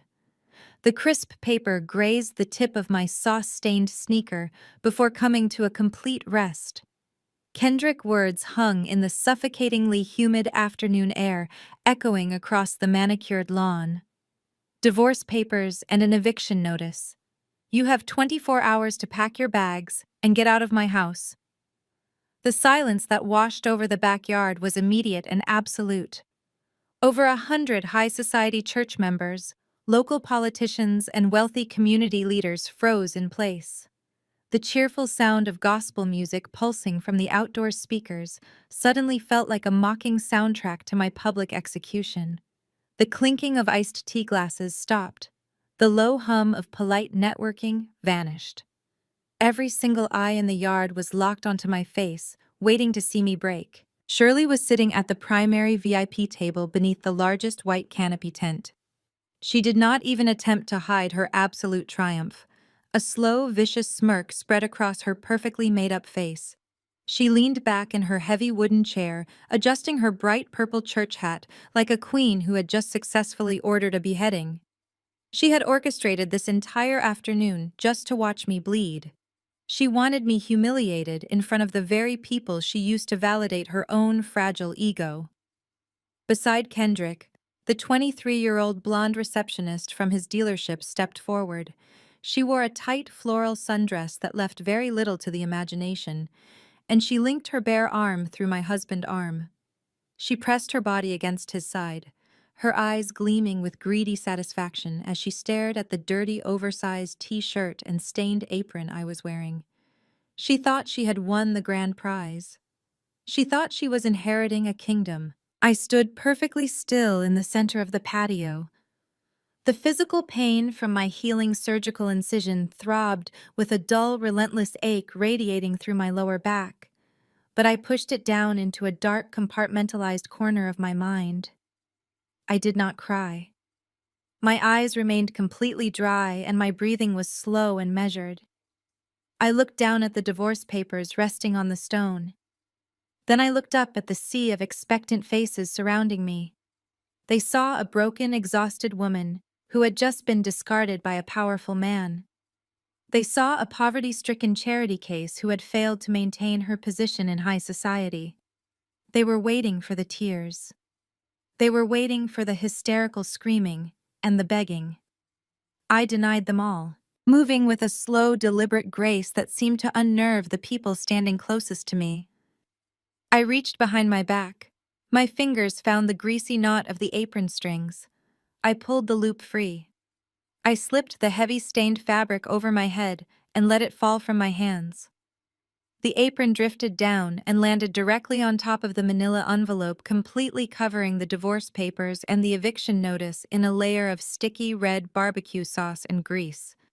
It was a silent, profound rejection of their entire theatrical performance. I stepped over the ruined apron and walked away from Kendrick and his mistress. The crowd parted for me, instinctively pulling back as if the cold radiating from my body was a physical force. I did not walk toward the house to pack my bags and hide my shame. I walked directly toward the raised platform on the far side of the lawn where the hired DJ had set up his extensive audio equipment. The DJ, a young guy from the neighborhood with wide, terrified eyes, saw me coming and wisely took a large step back from his mixing board. I reached out and wrapped my hand around the heavy metal microphone resting on his stand. The microphone let out a sharp, high-pitched whine of feedback as I pulled it free, making several guests wince and cover their ears. The yard was so quiet I could hear the gentle lapping of the water in the swimming pool. I raised the microphone to my lips. My voice, when it boomed through the massive concert-grade speakers, was not shaking. It was not filled with sorrow or desperation. It was smooth, rich, and terrifyingly calm. "I am not going anywhere," I announced, the sound washing over the crowd and echoing off the expensive brick facade of the estate. "But some of you are." I turned my body slowly away from Kendrick, whose confident smirk had instantly frozen into a mask of confused irritation. I did not care about him right now. His destruction was already guaranteed. My eyes scanned the crowd until they locked onto a specific target on the far side of the patio. Braden. My insufferable, arrogant white savior of a brother-in-law. Braden was standing directly in front of the massive stainless steel outdoor grill. For the past 2 hours, he had been holding court operating the grill with a pair of silver tongs like they were a royal scepter. He was wearing a ridiculously expensive designer linen shirt with the sleeves casually rolled up to project an effortless, affluent vibe. All afternoon, he had been surrounded by a group of highly successful black men, including two prominent defense attorneys and a senior branch manager from a national bank. Braden had spent the entire cookout drinking craft beer and loudly lecturing these accomplished professionals about financial literacy. He had been confidently telling them that their community needed to stop relying on traditional, outdated savings methods and learn how to pull themselves up by their bootstraps. He had bragged repeatedly that his exclusive crypto algorithm was outperforming the traditional market, and that his private fund was about to cross the $5 million mark.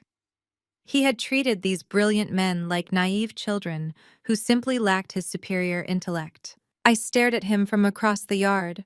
The silver tongs in his hand suddenly went perfectly still. "Braden, you love lecturing us on financial literacy?" I said, my amplified voice cutting through the humid air with surgical precision. "You have spent the entire afternoon standing in my backyard telling these hard-working men how to manage their money. You love to talk about your proprietary blockchain technology and your revolutionary algorithms." Braden let out a nervous, forced chuckle. He looked around at the men standing near him, trying to project a casual, dismissive attitude. He raised his beer slightly toward the crowd. "I think Octavia is just a little emotional right now," he called out, trying to project his voice over the murmurs of the crowd. "Nobody likes getting served divorce papers in front of the whole church. Let us just give her some space to cool down. She does not understand how high-level finance works." I did not break eye contact. I took a slow step forward, the microphone gripped tightly in my hand.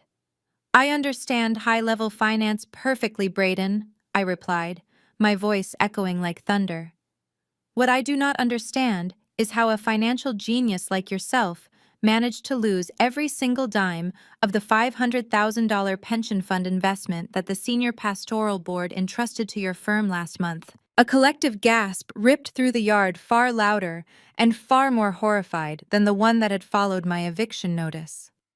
The senior pastor, a dignified older man with silver hair, who had been sitting quietly next to Shirley, suddenly stood up from his chair. His face lost all its color. He stared at Braden, his mouth hanging open in absolute shock. The deacons standing near the food tables froze. The entire financial foundation of their church, the retirement savings of hundreds of elderly parishioners, had just been casually dropped into the conversation as a total loss. Braden's face went completely bloodless. The confident tan he sported seemed to turn an ashen gray in a matter of seconds. He opened his mouth to speak, but only a pathetic, stuttering sound came out. He looked frantically at Shirley, who was gripping the edge of the VIP table so hard her knuckles were turning white. Shirley jumped to her feet, her purple hat slightly askew. "Turn off that microphone!" she shrieked, pointing a trembling finger at the DJ. "She is lying. She is a vindictive, hysterical woman, trying to ruin our family because my son is finally leaving her. Do not listen to a word she says." I ignored Shirley entirely, keeping my focus locked on the sweating, terrified man by the grill. "Why do not you explain it to the pastor, Braden?" I continued, my tone conversational, but merciless. "Why do not you explain to him why the church pension money is not sitting in a secure crypto blockchain ledger, but is instead sitting in a decentralized offshore account registered in the Caymans under a shell company that you set up 3 weeks ago? Why do not you explain the exact routing numbers you used to siphon 20% of their retirement funds to pay off your massive gambling debts?" The silence in the yard was violently broken. The pastor took a heavy, stumbling step toward the grill. "Braden," he demanded, his voice shaking with a mixture of rage and terror. "Braden, look at me. Is she telling the truth? Where is the pension fund? Where is the church money?" Braden dropped the silver tongs. They clattered loudly against the stone patio. He backed up, pressing his spine against the hot metal of the grill. "Pastor, it is just a temporary liquidity issue," he stammered, holding his hands up defensively. "The market is highly volatile right now. Crypto assets require patience. The funds are secure, I promise you." She is just throwing out buzzwords she heard on the internet to cause a scene. You know her background, Pastor?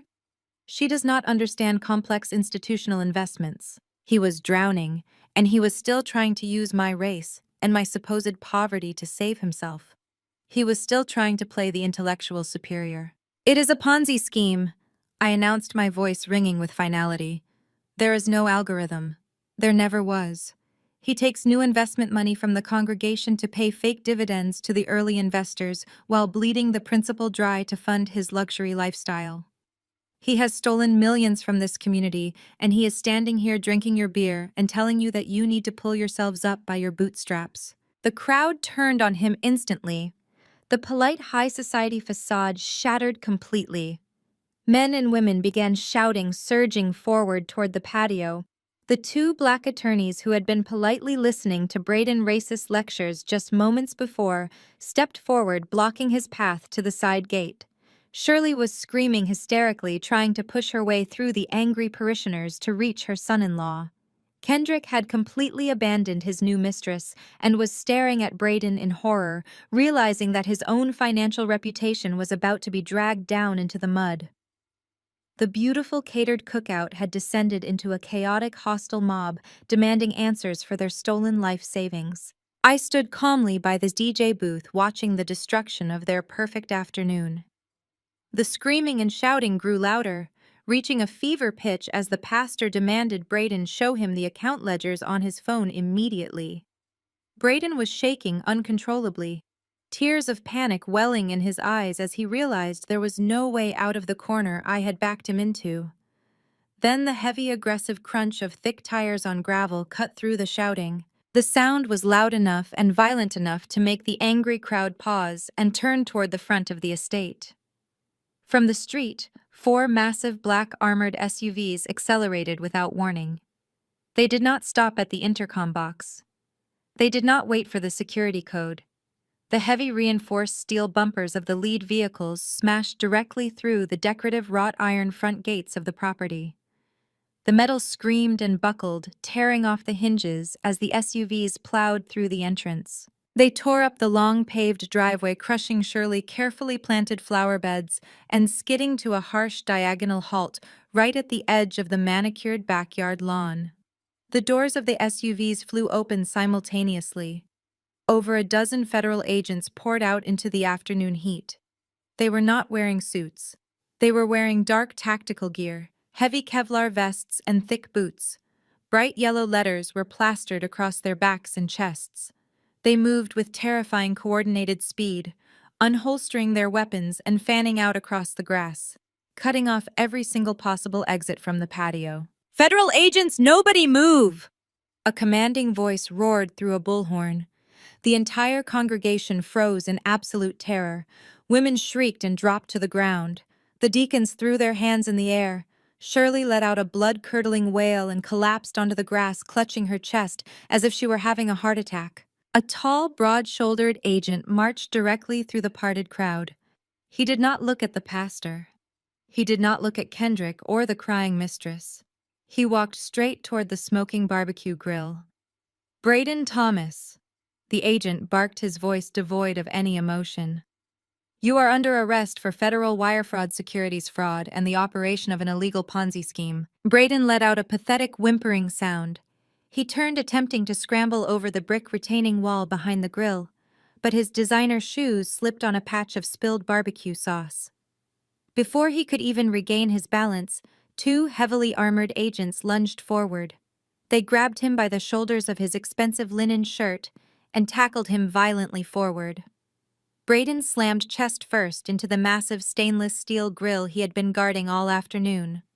The impact sent a platter of premium steaks and hot coals flying into the air, scattering burning ash across the patio stones as the agents wrenched his arms behind his back and began reading him his rights. Kendrick stayed on his knees, staring at the concrete patio stones, as if the entire world had just collapsed onto his shoulders. The federal agents were still marching Braden across the lawn. His expensive designer linen shirt now stained with grease and dark ash from the barbecue grill. The high society church members, the wealthy deacons, and the local politicians were scrambling over each other, desperate to escape the backyard, before they were implicated in the massive federal fraud. Shirley was still wailing on the grass, her purple hat trampled in the mud, but her hysterical cries were completely ignored by the very people she had spent years trying to impress. The elite crowd did not care about her ruined suit or her seized luxury condo. They only cared about their stolen retirement funds and distancing themselves from this spectacular disgrace. Kendrick slowly lifted his head. His face was covered in a cold, panicked sweat. The arrogant swagger, the aggressive chest puffing the custom-tailored superiority, all of it had evaporated instantly, leaving behind a pathetic, terrified little boy. He scrambled forward on his hands and knees, completely disregarding the sharp stones digging into his expensive trousers. He reached out, trying to grab the hem of my loose sweatpants. I took a deliberate step back, refusing to let his desperate hands touch me. He looked up at me with wide, pleading eyes. His voice was shaking so violently he could barely form a complete sentence. He tried to tell me he had absolutely no idea what Braden was doing. He pointed a trembling finger at his brother-in-law, who was currently being shoved violently into the back of a black armored SUV by two heavily armed agents. Kendrick swore on his life that he thought the real estate investment was completely legitimate. He claimed Braden had tricked him into signing those mortgage papers. He said Braden had promised him that the equity transfer was just a temporary maneuver to secure a massive cryptocurrency dividend for the whole family. He begged me to believe that he never meant to put my family home at risk. He was throwing his own family under the bus to save his own skin. He loudly declared that his mother and Braden were the real masterminds behind the financial abuse, and he was just an innocent bystander who got swept up in their greedy ambition. The sheer cowardice of his rapid betrayal was staggering to witness. He was perfectly willing to watch his mother become homeless and his sister husband go to federal prison if it meant he could somehow salvage his own comfortable life. I looked down at him, feeling absolutely nothing but a cold, clinical disgust. I reminded him that he was the one who had forged my signature on federal bank documents while I was recovering from a major surgery. I reminded him that he was the one who had happily spent $30,000 of that stolen equity on a custom diamond watch just 3 days ago. He had not been a victim when he was parading around the dealership acting like a millionaire. He had not been an innocent bystander when he brought his 23-year-old mistress into my home and threw divorce papers at my feet. The realization that his pathetic excuses were completely useless hit him hard. His breath hitched, and he began to hyperventilate. The crushing reality of his situation was finally penetrating his thick, arrogant skull. He was facing federal forgery charges, 10 years of corporate debt, slavery, and the total absolute loss of his marriage, his home, and his social standing. While Kendrick was sobbing on the patio stones, a subtle movement caught the corner of my eye. The blonde receptionist who had been clinging to Kendrick's arm just 10 minutes earlier was slowly backing away from the chaos. She had watched the federal agents raid the property. She had heard the lead investigator announce that the millions of dollars were gone. She had listened to me systematically dismantle Kendrick's entire financial reality. The greedy, calculating look in her eyes had been entirely replaced by a desperate primal urge to flee. She realized there was no massive fortune. There was no luxurious suburban lifestyle waiting for her. Kendrick was not a successful, wealthy businessman who was going to elevate her status. He was a broke, unemployed felon drowning in millions of dollars of toxic corporate liabilities. She quietly slipped off her wedge heels, holding them in one hand to avoid making noise on the stone patio. She kept her head down, trying to blend into the shadows of the large white event tents as she crept toward the wooden side gate. She wanted to escape the fallout and pretend she had never been involved with this spectacular disaster. I did not let her get away. I stepped past my groveling husband and walked briskly across the lawn, cutting off her path to the exit. The young woman froze as I stepped in front of the gate, blocking her escape. Her face went completely pale, and her eyes darted nervously around the yard, looking for another way out. She clutched her small designer purse tightly against her chest, acting like a frightened animal caught in a trap. Leaving so soon? I asked, my voice perfectly calm and carrying clearly over the dying sounds of the ruined cookout. I thought you were the essential executive assistant who needed to be here to support a successful man. I thought you were ready to take over my household and become the new lady of the estate. The young woman swallowed hard, shaking her head and taking a rapid step backward. She stammered out a pathetic excuse, claiming she had just remembered an urgent appointment and needed to leave immediately. She said she did not want to interfere in personal family business, and that she had just been dragged into this mess by mistake. I looked at her holding her shoes and trembling in her inappropriate floral sundress. I told her she was not going anywhere just yet. I pointed directly at her left hand. I told her to leave the ring. She looked down at the massive diamond engagement ring glittering on her finger. She instinctively pulled her hand back, trying to hide the jewelry behind her purse. She protested in a high-pitched, whining voice, claiming that Kendrick had bought the ring for her as a promise of their future together. She said it was a personal, romantic gift, and I had absolutely no right to take it from her. I smiled a slow, cold smile. I stepped closer, closing the distance between us, until she was backed up against the heavy wooden fence. I explained to her with absolute surgical precision that Kendrick did not buy that ring with his own money. He bought it using funds siphoned from a forged second mortgage on my property. I told her that the diamond she was wearing was the direct result of federal wire fraud and identity theft. I informed her that keeping the ring meant she was willingly in possession of stolen property purchased with illicit funds. I asked her if she wanted me to call the lead federal agent back over to the patio and explain that she was trying to flee a crime scene with critical police evidence. The threat of federal involvement shattered her remaining resolve. She was terrified of being dragged into a criminal investigation and facing jail time for a man who was already ruined. Her fingers shook violently as she slid the heavy diamond ring off her finger. She dropped it into my outstretched palm without saying another word. I stepped aside and let her run out the gate barefoot onto the hot gravel driveway, abandoning Kendrick without a single backward glance. As I slipped the diamond ring into my sweatpants pocket, a new sound interrupted the chaos of the yard. A loud, rhythmic, mechanical beeping echoed up the long driveway. A massive, heavy-duty flatbed tow truck was slowly backing through the destroyed wrought iron gates. The bright yellow emergency lights flashed brilliantly against the manicured trees, casting harsh, rotating shadows across the lawn. The truck maneuvered expertly past the federal SUVs and parked directly behind Kendrick's pristine black Maybach. The car was his absolute pride and joy, the ultimate symbol of his fake success.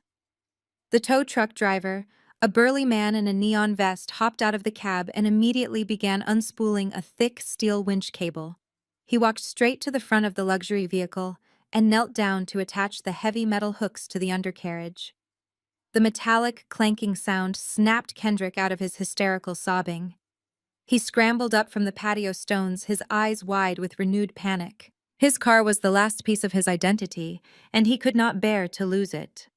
He sprinted across the grass, waving his arms frantically at the driver. He screamed at the top of his lungs, ordering the man to stop touching the vehicle. He yelled that the car did not belong to the bank, and there was no missed payment on record. He swore that it was a premium dealership vehicle and that the tow company had absolutely no legal authority to repossess it without a corporate order. The driver ignored him entirely, locking the winch into place and pulling a thick clipboard from his back pocket. He calmly checked the vehicle identification number against his paperwork, completely unfazed by my husband's screaming. Kendrick grabbed the driver's shoulder, trying to physically pull him away from the car.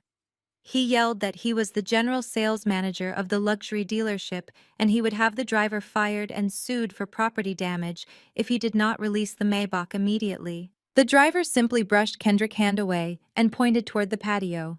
He told Kendrick to take it up with the property owner because he was just following direct corporate orders from the top. My father, Harrison, had just stepped out of the back seat of the final federal SUV parked near the gate. He was not wearing his casual weekend fishing clothes or his relaxed retirement gear. He was dressed in a sharp, immaculate, bespoke Tom Ford suit, looking exactly like the ruthless former federal judge and corporate titan he truly was. He carried a thick leather briefcase and surveyed the ruined backyard with a look of supreme cold satisfaction. He had watched me orchestrate this entire takedown, and he was here to deliver the final strike. I walked over to my father and pulled a heavy red folder from his open briefcase. I carried the folder across the lawn and stood next to the tow truck. Kendrick was still yelling, his face purple with rage and his breath coming in ragged gasps. I held the folder out, holding it directly in front of his face. I told him he was absolutely right about the car belonging to the dealership. Then I told him that the dealership officially belonged to Vanguard Commercial Real Estate. I let the words hang in the air for a fraction of a second, watching the confusion spread across his face before delivering the final crushing blow. I explained that Vanguard Commercial Real Estate was a private holding company that I owned 100%. I had executed a hostile cash buyout of the entire commercial block 3 days ago. I was his landlord, and I was his absolute boss. I opened the red folder and showed him the detailed financial ledgers inside. I told him that my father and I had conducted a full forensic audit of the dealership books yesterday afternoon. We had found every single hidden transaction. We had traced the missing inventory, the padded service invoices, and the ghost accounts he had been using to siphon money from the sales department for the past 2 years. His lavish lifestyle, his custom suits, and his expensive dinners had all been funded by stealing from the very company I now owned. I looked my husband in the eyes as the tow truck winch engaged violently, dragging the Maybach up the steel ramp with a loud screeching of tires. I told him he was not just fired. I was pressing full corporate theft charges against him, and I was going to make sure he joined his brother-in-law in a federal cell. The words hit Kendrick with the force of a physical blow. His knees simply gave out beneath him. He collapsed onto the hard patio stones right in front of the entire church congregation, the local politicians, and the high society elite he had spent years trying to impress. The designer trousers he was so proud of scraped against the rough concrete, but he did not even seem to notice. The man who had strutted around this yard like a king just an hour ago was now reduced to a trembling, weeping mess at my feet. The realization that I owned his workplace, that I had audited his fraudulent books, and that I was actively pressing corporate theft charges against him had finally shattered his delusion. There was no mistress coming to save him. There was no stolen equity to bail him out. There was no prestigious job to hide behind. There was only the cold, hard reality of his own actions staring him right in the face. "Octavia, please!" he begged, his voice cracking as he looked up at me with tears streaming down his face. His hands grasped desperately at the empty air between us. "You cannot do this to me. We are family. We built a life together. Please just stop all of this and we can talk. We can fix it. I will do whatever you want. I will sign whatever you need me to sign. Just do not send me to prison." I looked down at him, feeling the same detached calm that had carried me through this entire afternoon. The congregation watched in horrified silence. The wealthy deacons who had been drinking his premium liquor and praising his success were now backing away from him as if his failure was a contagious disease. The senior pastor stood frozen near the edge of the tent, completely unable to comprehend the sheer scale of the destruction happening in my backyard. Kendrick looked around at them, desperately seeking a single sympathetic face. But he found absolutely nothing.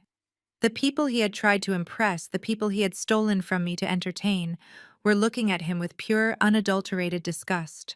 When he realized that his own social circle had completely abandoned him, Kendrick tried his absolute last resort. He tried to use our child, Octavia. "Think about Miles," he sobbed, his voice echoing across the silent yard. "Think about our son. He needs his father. You cannot take his father away from him. You cannot send the father of your child to a federal prison. What is he going to think when he grows up? Please, Octavia, do it for Miles." The mention of my son, The beautiful, innocent boy who had been my sole reason for surviving the past few years did not break my resolve. Instead, it ignited a cold, focused fury deep within my chest. I took a slow, deliberate step forward, closing the distance between us until I was looking directly down into his panicked eyes. "Do not you ever say his name?" I said, my voice dropping to a low, dangerous register that carried perfectly through the dead quiet of the yard. "You do not get to use Miles as a shield. You do not get to pretend you care about him now that you are backed into a corner." I watched Kendrick swallow hard, his eyes darting nervously. I let the silence stretch for a moment, making sure every single person in that yard was listening before I delivered the absolute truth. "You made me take the public bus with our newborn son." I said, my words hitting him like rhythmic strikes. It was 30 degrees outside. Miles had a fever. "And you made me stand at a bus stop in the freezing rain holding a sick infant because you needed my car. You told me you had an urgent client meeting. You told me the dealership required you to drive the luxury sedan I paid for to secure a massive account. But you did not have a client meeting, Kendrick. You drove my car across town to the jewelry district to buy a diamond ring for your 23-year-old mistress." A collective gasp rippled through the remaining crowd. Women covered their mouths in horror. The men who had been shaking his hand earlier turned away in sheer disgust. The absolute depravity of his actions, the specific cruelty of leaving his sick newborn out in the freezing rain to finance his infidelity, laid his character bare for everyone to see. "You do not care about Miles," I continued, my voice ringing with absolute finality. "You have never cared about Miles. You only care about yourself. You only care about your image, your watches, your cars, and your fragile ego. And now you have absolutely nothing left." As if summoned by my words, heavy footsteps crunched on the gravel driveway. While the federal agents were busy loading Braden into the armored transport, my father Harrison had been coordinating the next phase of the operation. He raised his hand, giving a sharp nod to the local police officers who had been waiting quietly near the front gates. 4 uniformed city police officers marched down the driveway, their heavy boots striking the pavement with deliberate authority. They bypassed the federal vehicles and walked directly onto the patio. Kendrick scrambled backward on his hands and knees, pressing himself against the brick wall of the outdoor kitchen. "No, no, please," he whimpered, raising his hands as the officers surrounded him. "Dad, please talk to her. Tell her to stop." He looked frantically at my father, pleading for the man he had disrespected and dismissed to somehow save him. Harrison did not even blink. He stood tall in his bespoke suit, looking at Kendrick with the cold calculation of a former federal judge evaluating a common criminal. "You are not my son," Harrison said, his voice carrying the heavy weight of absolute authority. "And you are no longer her problem. Officers, proceed." The lead police officer grabbed Kendrick by the arm, hauling him roughly to his feet. "Kendrick Williams," the officer announced, pulling a pair of heavy steel handcuffs from his tactical belt. "You are under arrest for corporate forgery, identity theft, and multiple counts of grand larceny. You have the right to remain silent. Anything you say can and will be used against you in a court of law." Kendrick let out a guttural cry of sheer terror as the officer wrenched his arms behind his back. The harsh, metallic clicking of the handcuffs locking into place echoed across the patio. It was a sharp, definitive sound that signaled the absolute end of his freedom. He slumped forward, his expensive tailored pants now covered in patio dirt and barbecue stains, weeping uncontrollably as the officer finished reading him his Miranda rights. Then a loud, hysterical shriek shattered the tense atmosphere. Shirley, who had been sitting on the grass in a state of catatonic shock, suddenly snapped. The sight of her golden boy, her perfect, successful son, being treated like a common street criminal by local police was completely unacceptable to her fractured reality. She had just lost her luxury condo. She had watched her son-in-law arrested for a federal Ponzi scheme, and now her own flesh and blood was being marched away in silver bracelets. Her fragile ego simply could not process the total annihilation of her family empire. She scrambled up from the mud, her ruined purple church hat falling completely off her head and tumbling onto the grass. She charged across the patio, her eyes wide with a manic, unhinged fury. She bypassed the police officers and aimed directly for me. "You ruined everything!" She screamed, her voice shrill and desperate. "You vindictive little bitch, you ruined my family. You took my house, you took my son. I will kill you." She raised her hand, pulling her arm back to slap me across the face with all the hysterical strength she had left.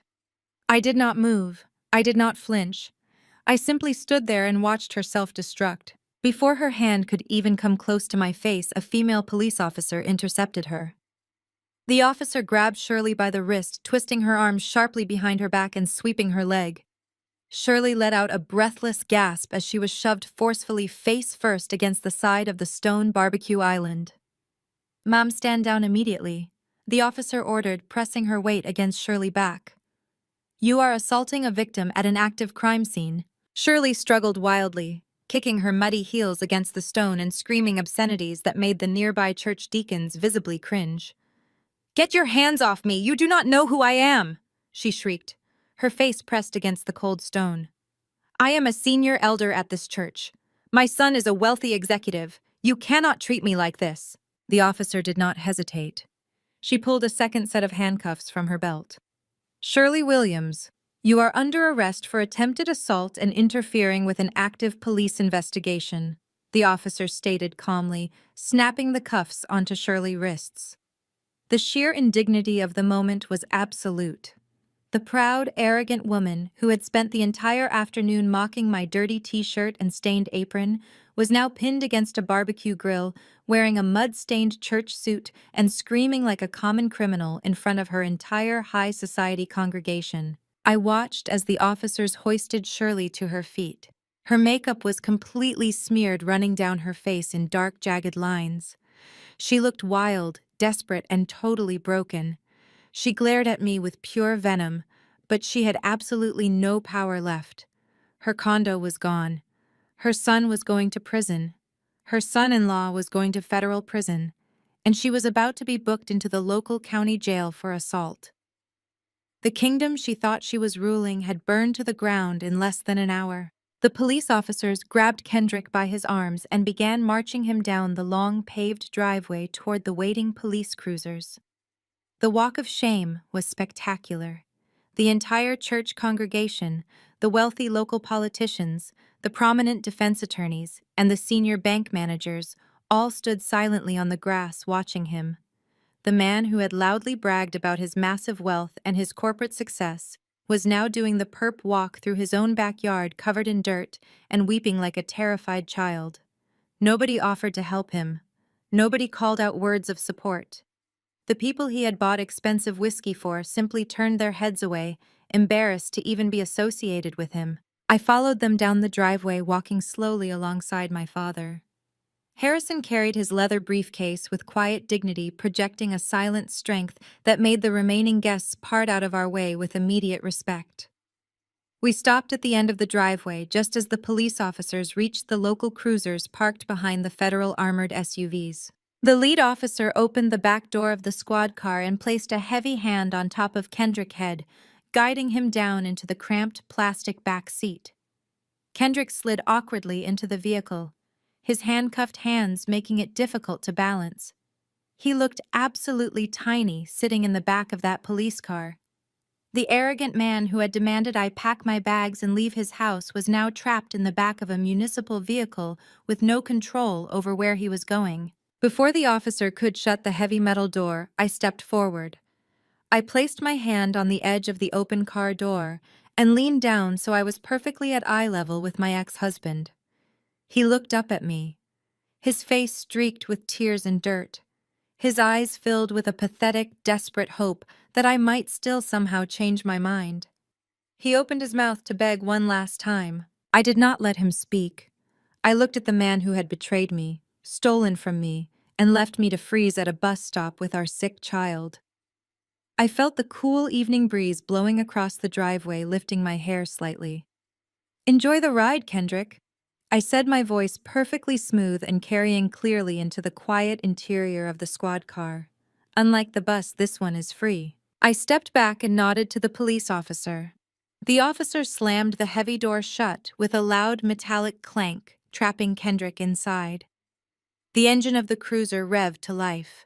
The bright red and blue emergency lights flashed brilliantly against the darkening sky, casting harsh, colorful shadows across the manicured trees and the destroyed wrought iron gates. The squad car pulled away from the curb, merging onto the street and driving off into the distance, carrying my husband toward the absolute destruction of his life. A second cruiser pulled up immediately behind it, loading a still screaming and struggling Shirley into the back seat. The door slammed shut, cutting off her frantic shrieks. The second car drove away, following the first, down the quiet suburban street. Moments later, the heavy flatbed tow truck rumbled past us, carrying the repossessed luxury Maybach away to the commercial impound lot.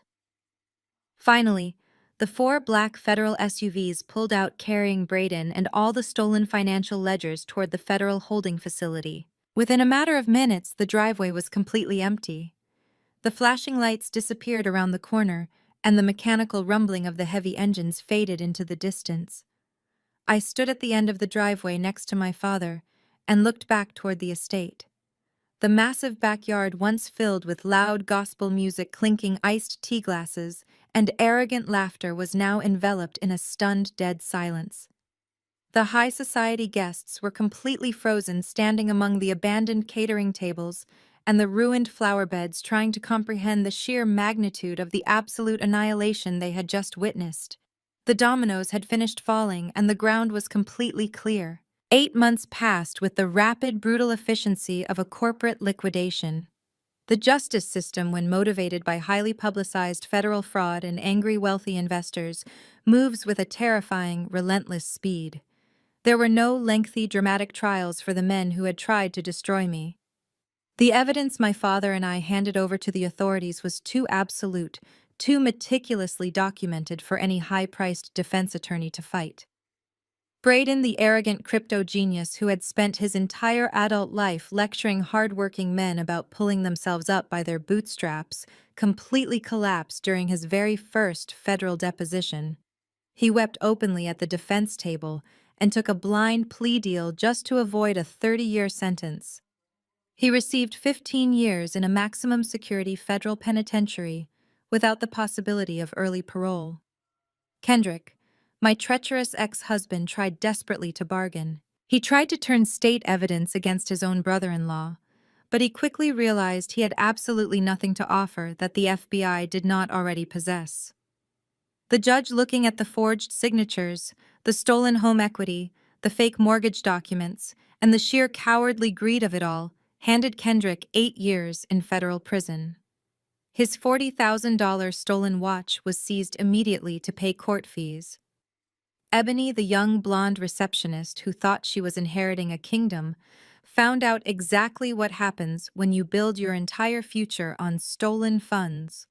Without Kendrick to pay her massive credit card bills, and with the luxury dealership now under my strict corporate control, she declared bankruptcy within 4 months. The last time someone from the old neighborhood saw her, she was working the graveyard shift at a local fast food drive-thru, wearing a stained polyester uniform and handing out cheap, greasy burgers to drunk teenagers through a drive-up window. And Shirley, the self-proclaimed queen of the high society church, was completely ruined. The senior pastoral board held an emergency meeting and immediately stripped her of all her elder titles, banning her from the congregation to aggressively distance the church from the public scandal. With her luxury condo seized by the bank and her golden son sitting in a federal cell, she was abruptly forced to move into a tiny, run-down, subsidized apartment complex on the far south side of the city. She spends her days sitting alone in a cramped living room with peeling floral wallpaper, telling anyone who will listen that she used to be someone important, but nobody ever listens to her anymore. I sat behind the massive glass desk in my new penthouse office, letting the warm morning sunlight wash over my face. The spectacular view of the Chicago skyline stretched out for miles in every direction, an endless expanse of steel and glass that perfectly matched the absolute clarity in my mind. I was no longer the exhausted, humiliated woman hiding her financial brilliance behind a stained barbecue apron. Vanguard Commercial Real Estate had exploded in massive, unprecedented growth. In the past 8 months, I had successfully acquired 3 more entire commercial blocks, dominating the downtown real estate market with cold, calculated precision. My wealth was no longer a hidden safety net kept secret from a greedy husband. It was a public, undisputed empire.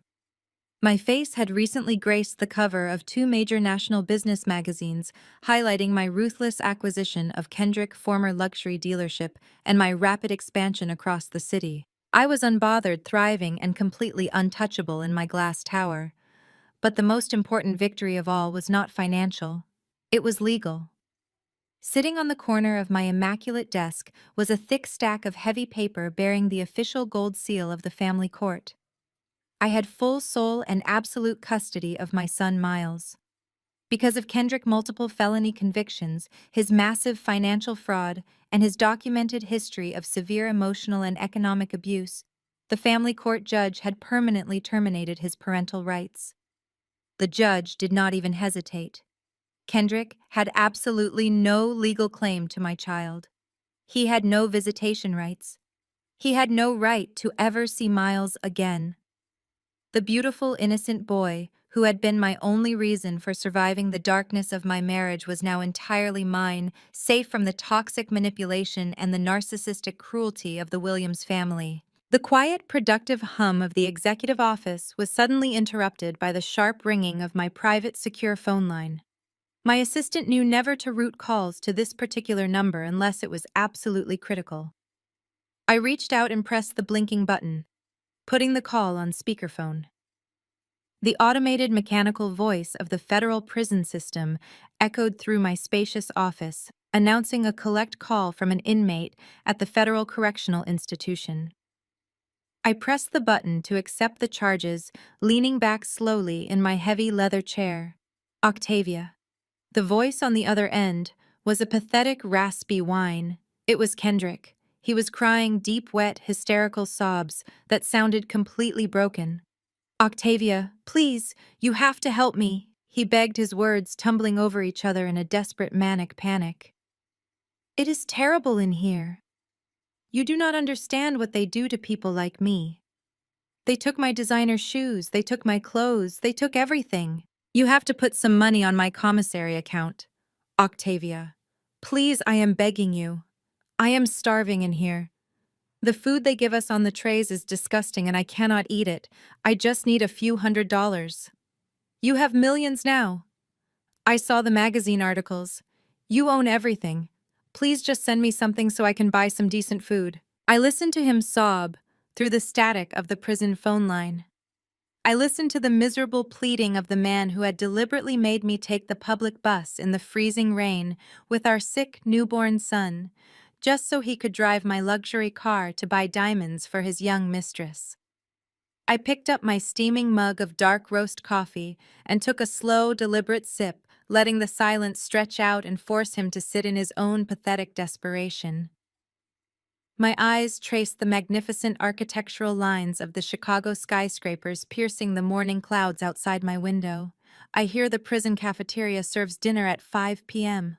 I said, my voice as smooth and cold as polished glass.